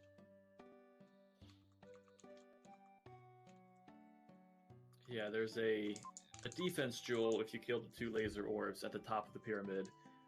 Not a bad idea for a marathon run. Gives you a little extra defense. Typically, 1 defense is 1 extra HP of damage you can take per hit, so should help Sye out. We just had that entirety of Anchor Watt of upgrades we missed out on. We have the entirety of the pyramid. It's a lot of upgrades we're missing out on, and it makes for a scary time. I know the boss, if the boss hits you twice, you're dead. Yeah. A lot of the enemies, they hit like a truck, so better be safe than sorry for a marathon run. And it's really just one room in particular that pretty much worries every runner, I would say. And it should be the first room that Sye tries to conquer after he gets through the initial part of the pyramid. Took a hit there, but it's fine. I'm going to end up being healed when I talk to Gaia to get a very important item. Yeah, so here we're going to meet the second and final transformation for Will, Shadow. Shadow is OP. He has an interesting ability with the item that Gaia is giving you right here, the Aura. It allows you to sink through floors. And certain floors have designations to where you'll actually end up on a lower level if you sink through them. Shadow does the most damage out of all the characters in the game. And he kind of carries the same movement tech as Freedan, where you can do invincibility frame dashing through enemies if you attack while sprinting and then quickly re-grab your attack. So here, Sye's using the aura to get down to the bottom of the pyramid, and he's going to go after room 3, which holds the scariest enemy group in the entire game, Killer 6. So these laser orbs, they're a little scary when it comes to how they fire. You can usually gauge when they're going to fire by the sparkles in front of them, but the timing on that laser coming out varies for each attack. So you might get a quick hit, you might get something slower. It's hard to gauge what's going to happen. At the end of this room, there's going to be 6 of those orbs stacked with each other. And Shadow doesn't have a move for long range. Freedan's the only one that has that move, but to use Freedan down here would take a much longer time. And so I'm a little cautious here. Sye's going to make sure he doesn't take too much damage, because we can use the invincibility frame dashing to make sure we can get within the group of laser orbs and try to kill them quickly. But it's a little precise, and if he gets shot before he can do that movement, or if he doesn't attack at the right rhythm while he's in between them, he'll start taking damage, and that damage is going to knock him around. It's not a good place to be in, so we'll see how it goes.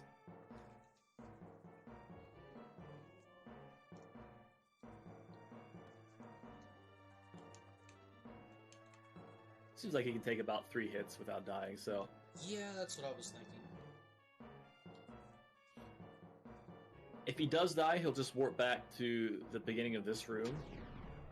A bit of a time loss, but not the end of the world. It's not awfully punishing. Alright. So he's going to line himself up, and here we go. Too far forward.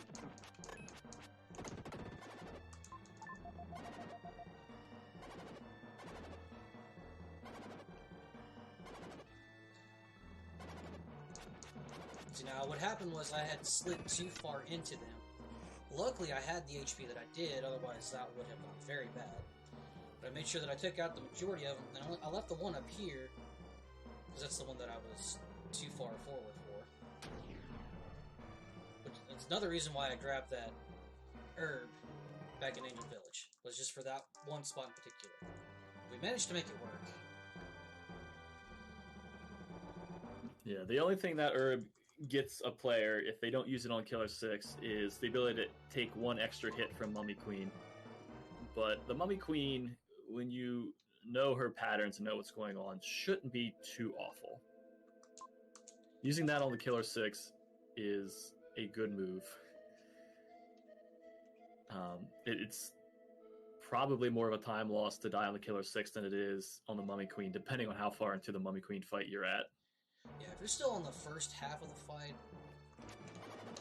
it's not so bad. But once you get... Okay, I don't know how I did not just get hit, but I'm grateful I didn't. It's because you're the runner you are, Sye. A man among men. Yeah.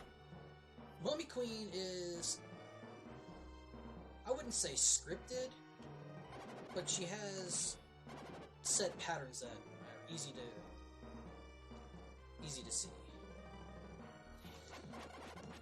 I guess I should have gone for the fast route, just for a little bit of swag, but didn't do it. Mainly because I don't know how Room 5 is going to treat me. Yeah, so the Killer 6 is the scariest part of this dungeon, but it's just one section of Room 3. Room 5 is a little more dangerous overall throughout the entire room. There are 3 rooms in the pyramid we do with Shadow and 3 rooms we do with Will, just based on how they're laid out. So after Sye picks up the second hieroglyph, we'll go into the final room with Shadow.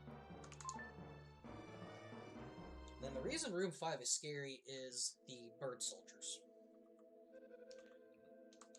Yeah, so there's a very useful tech that Sye showed off a few times already called the Aura Glitch, and it's done by attacking but quickly canceling your attack with pressing the item use button Y to use Aura.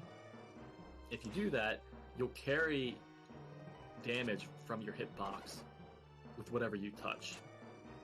And it's useful because it knocks enemies out of the way if you end up landing on them after using Aura. So we'll see if this bird soldier cooperates that way.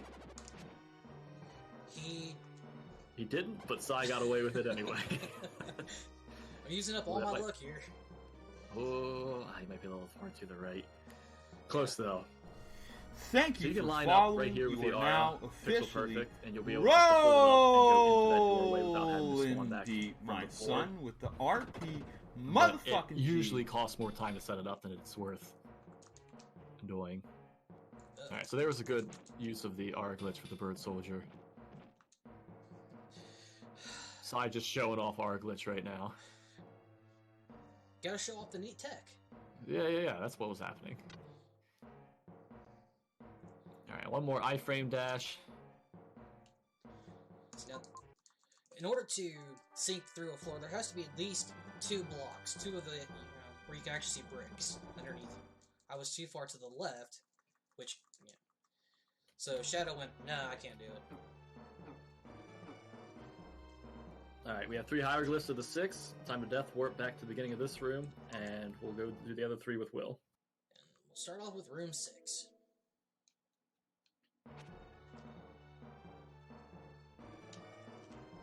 We make good use of spin dash in all of Will's rooms.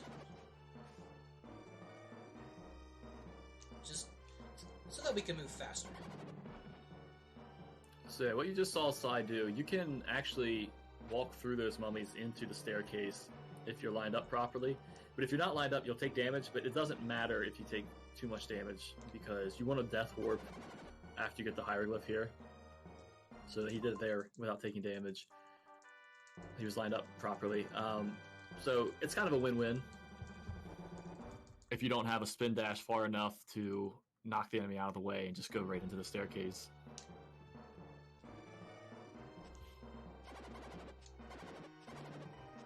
So yeah, you got the hieroglyphs, gonna death warp out of here. Now, this next room has a nice new strat that a runner by the name of Mr. Freet, who also came up with the Freet Dash, found out that you can actually manipulate how these orbs position themselves. So if you get close enough, you can make them all hang out up top, and you can just run right below them. Before, we would slide through them, and it would cause a little more lag than what we see there.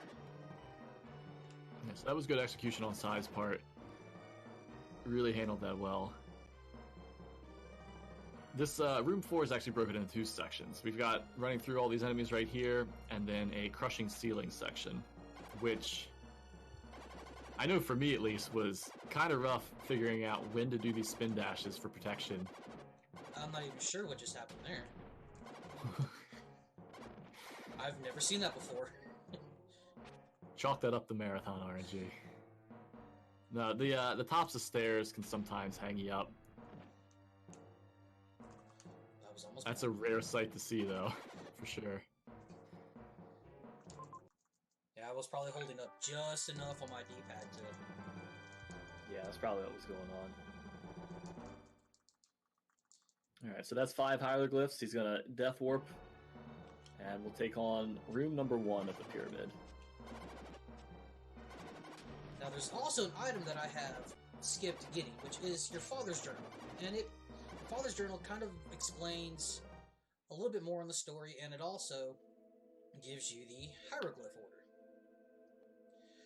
Which, funny enough, the hieroglyph order is the order of the rooms. So you don't really need the journal to know which hieroglyph goes where. So as long as you can remember which rooms you did and the order you did them in, you can just throw the glyphs into which spot they're supposed to be. Which for new runners I know can get a little confusing. I had to have a guide at first, just until I got it memorized. That's a little far back. I'll probably take a hit here.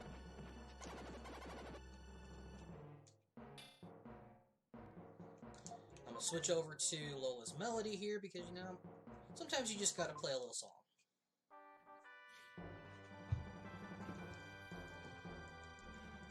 Alright, 6 hieroglyphs, 0 deaths. Not too bad. Now, you'll remember us talking about a character named the Jackal. Yeah, we haven't seen him all game, so maybe he's just a fake person. Not really.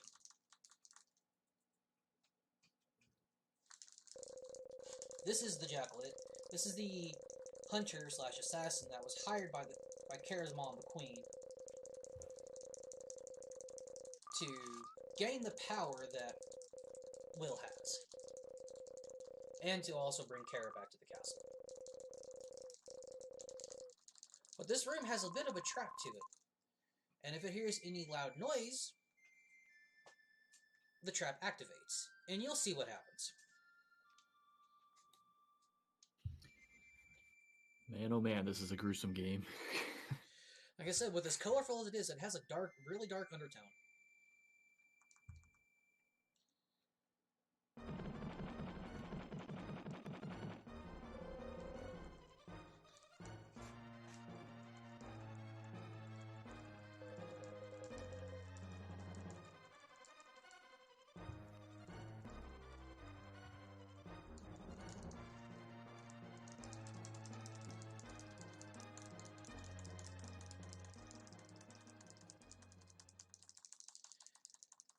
Now, I am a little too far left, which I could have changed after I had played the melody, but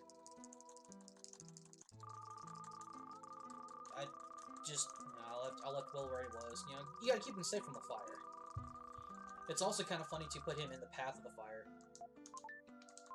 You monster.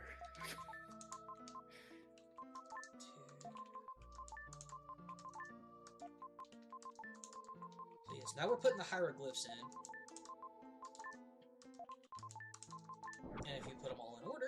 supposed to be. And, we can just walk right over the Jackal. No remorse. And Will never catches on fire because he's Will. So for boss fights, Will always do 1 damage, Freedam will always do 2 damage, and Shadow will always do 3 damage. So we're going to transform into Shadow here. Plus, this boss fight really... it requires the use of Aura. Mm-hmm. Got the left dash So there. That was Sye didn't heal here because regardless, if he takes 2 hits from Mummy Queen, he'll die. okay, good. So there's no need to heal here. She has a few different movesets.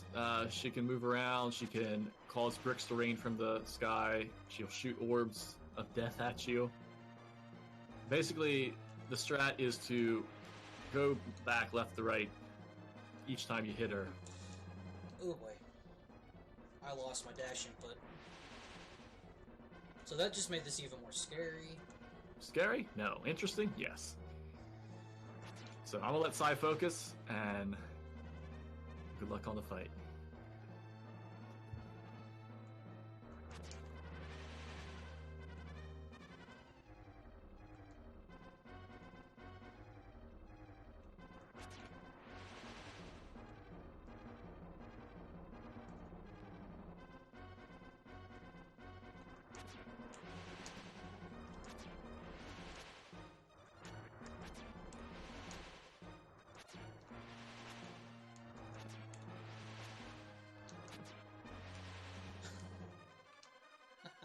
She would. Right at the very end, she would. A little bit of swag from Sye right here for the Aura Glitch kill. Alright, that is Mummy Queen. Once again, wrecking my heart and soul, giving me a heart attack. That's how he do. And I even promised that I would not be, trying to kill you this run. Alright, we have 5 of the 6 mystic statues. Will's father is calling you to the Tower of Babel. We do not have the 6th one yet, but we're going to head over to the Tower of Babel anyway. So we're going to talk to Neil, who has repaired his airplane and assures us that it is not going to crash like it did last time. So we have to take him at his word and pray that it doesn't crash. So if you all had any favorite boss from this run so far, you're going to get to see them again. The Tower of Babel is more or less a boss rush. It's not really a dungeon. There aren't enemies to kill. You just have to kill each of the bosses you've been through so far. So right now you have every upgrade possible through the game, minus I guess there's some from the jeweler or some from the room in Euro. Yeah, there's the 2 upgrades, or 3 upgrades in Euro, and then the extra one from the jeweler. But that being said, Sye is definitely not as squishy as he was going through the run. He's more or less maxed out on everything, so he can take some hits from these bosses.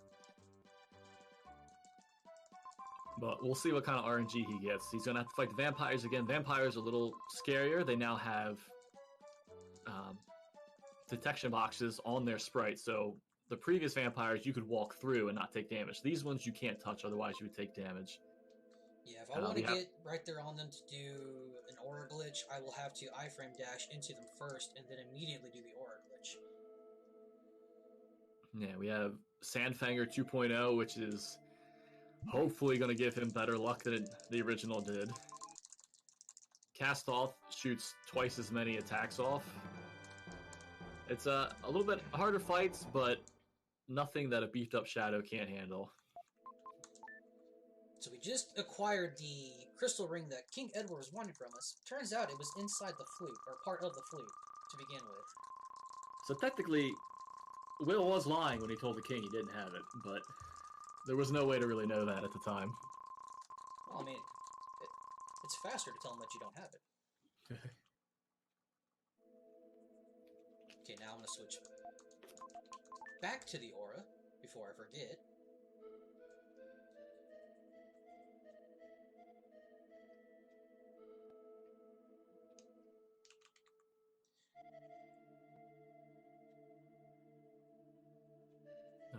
So typically you'll take one hit from cast off here just because you're relying on so much more RNG from where these attacks are going to be going. But if he gets pretty good RNG, he might be in a safe spot to where he won't take any damage, but we'll see.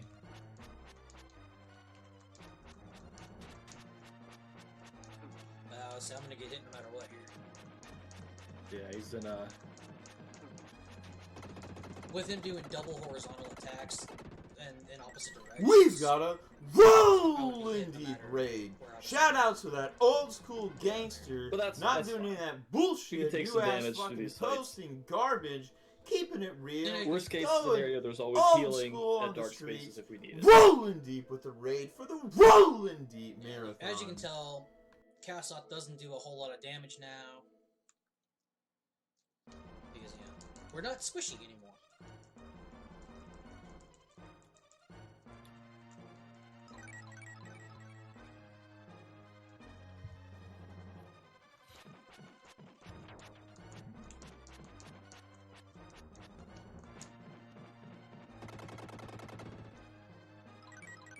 Alright, good damageless Viper fight. Shadow being as OP as he is just makes all these early bosses trivial. Now, not that it's going to happen, but if he does die, he doesn't have to do the entire boss rush over again. Once he kills a boss, that boss is dead. He'll just start back on the floor from the boss that he died. Yeah, whatever the So it's- entrance is for that floor, that's where I'll start.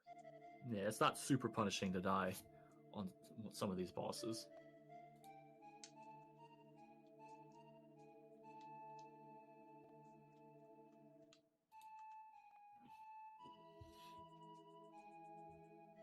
Alright, Vampire 2.0 here.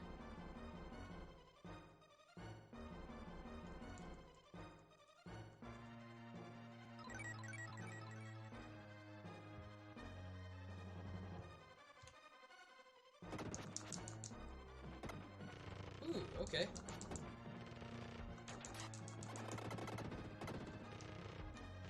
Okay, really great start there. Where's he gonna go?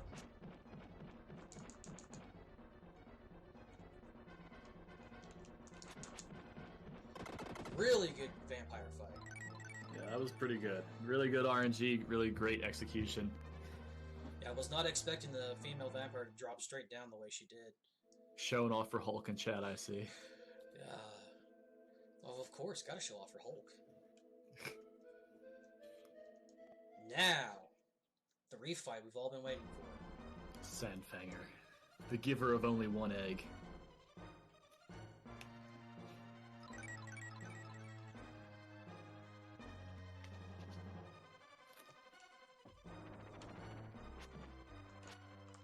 Ah, I canceled that, that was my fault.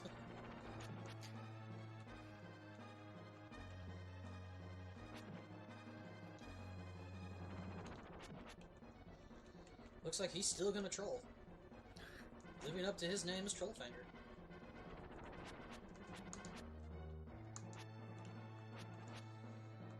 Oh, okay, that was... He doesn't always move straight up and down, he can move to the left or right some. So that was just...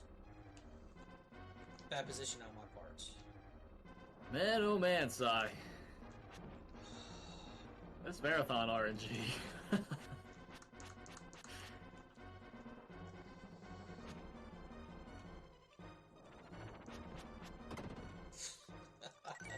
Oh, half an egg. Half an egg. Alright, all that's left is the Mummy Queen refight. The only difference in this fight is the center area is a little bit more open for him to run around in. It's actually a little bit safer of a fight compared to the one in the pyramid.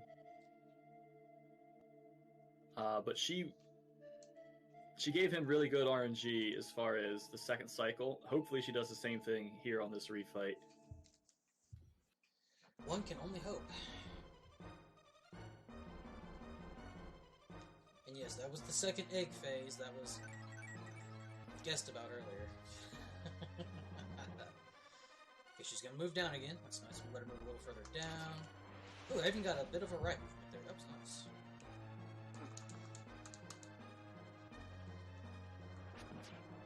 Alright, so you can see she doesn't do nearly as much damage as she did before.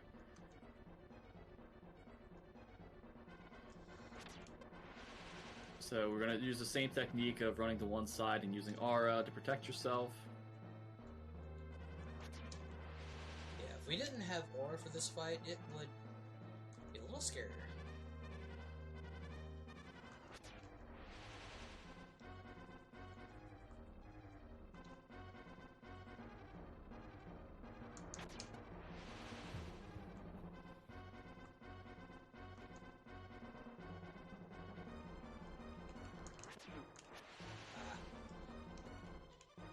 My dash got just a little too close.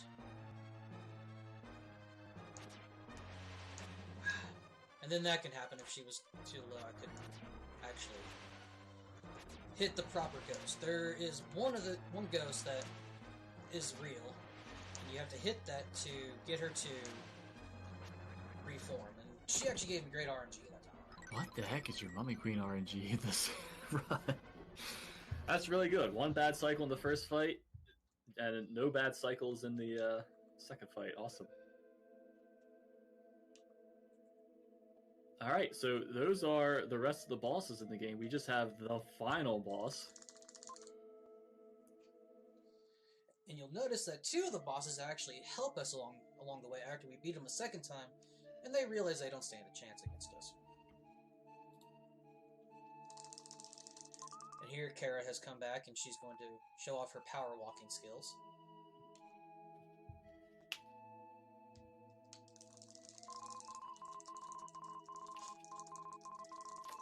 Alright, and here we meet Will's father.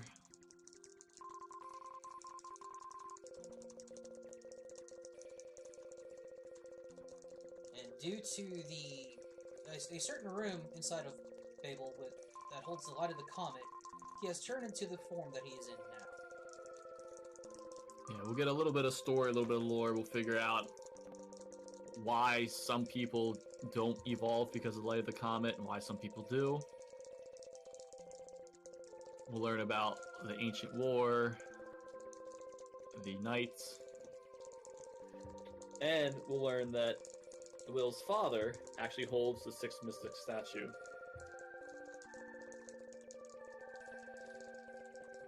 Will's dad is a Nihilite, pretty much. Before that, he was a flute.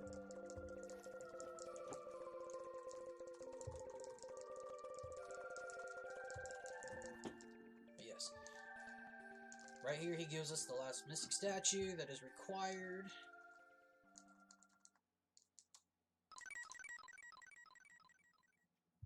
And a little more text to go through, saying that the comet will soon be very close. We need to go to the roof of the tower so that we can acquire the only ability that Shadow ever gets. But first we need to talk to a few spirits.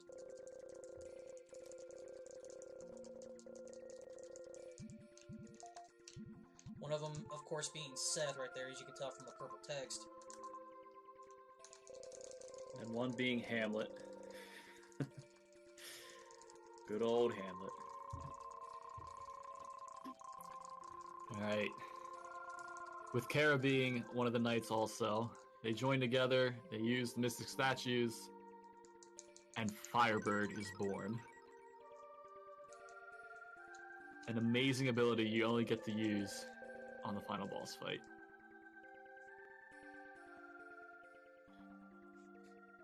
So it's a two-part boss fight. We've got your Comet, and then your Dark Gaia. Should be pretty epic. I'm gonna shut up, let the music play. This is my favorite track of the game, the final boss music, so enjoy the final fight.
should say the time will come up on the last hit.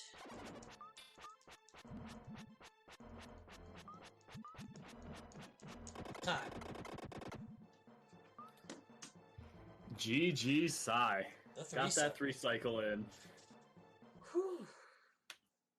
Awesome run, man. Thank you. Thank you for all the GGs in chat. And that is Illusion of Gaia any percent.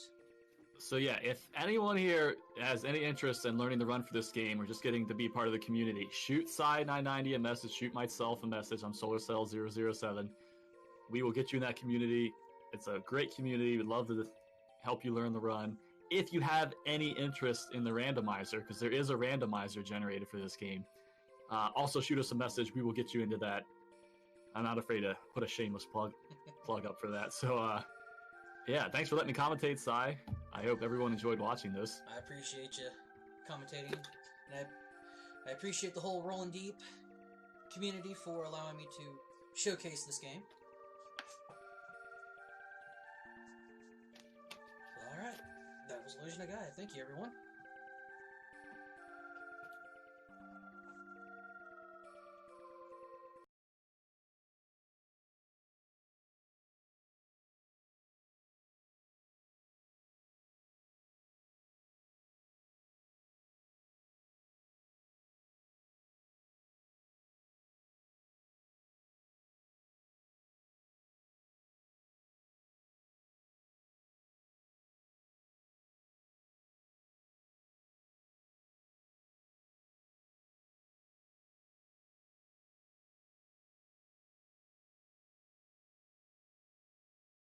Yo. Yo, yo, yo.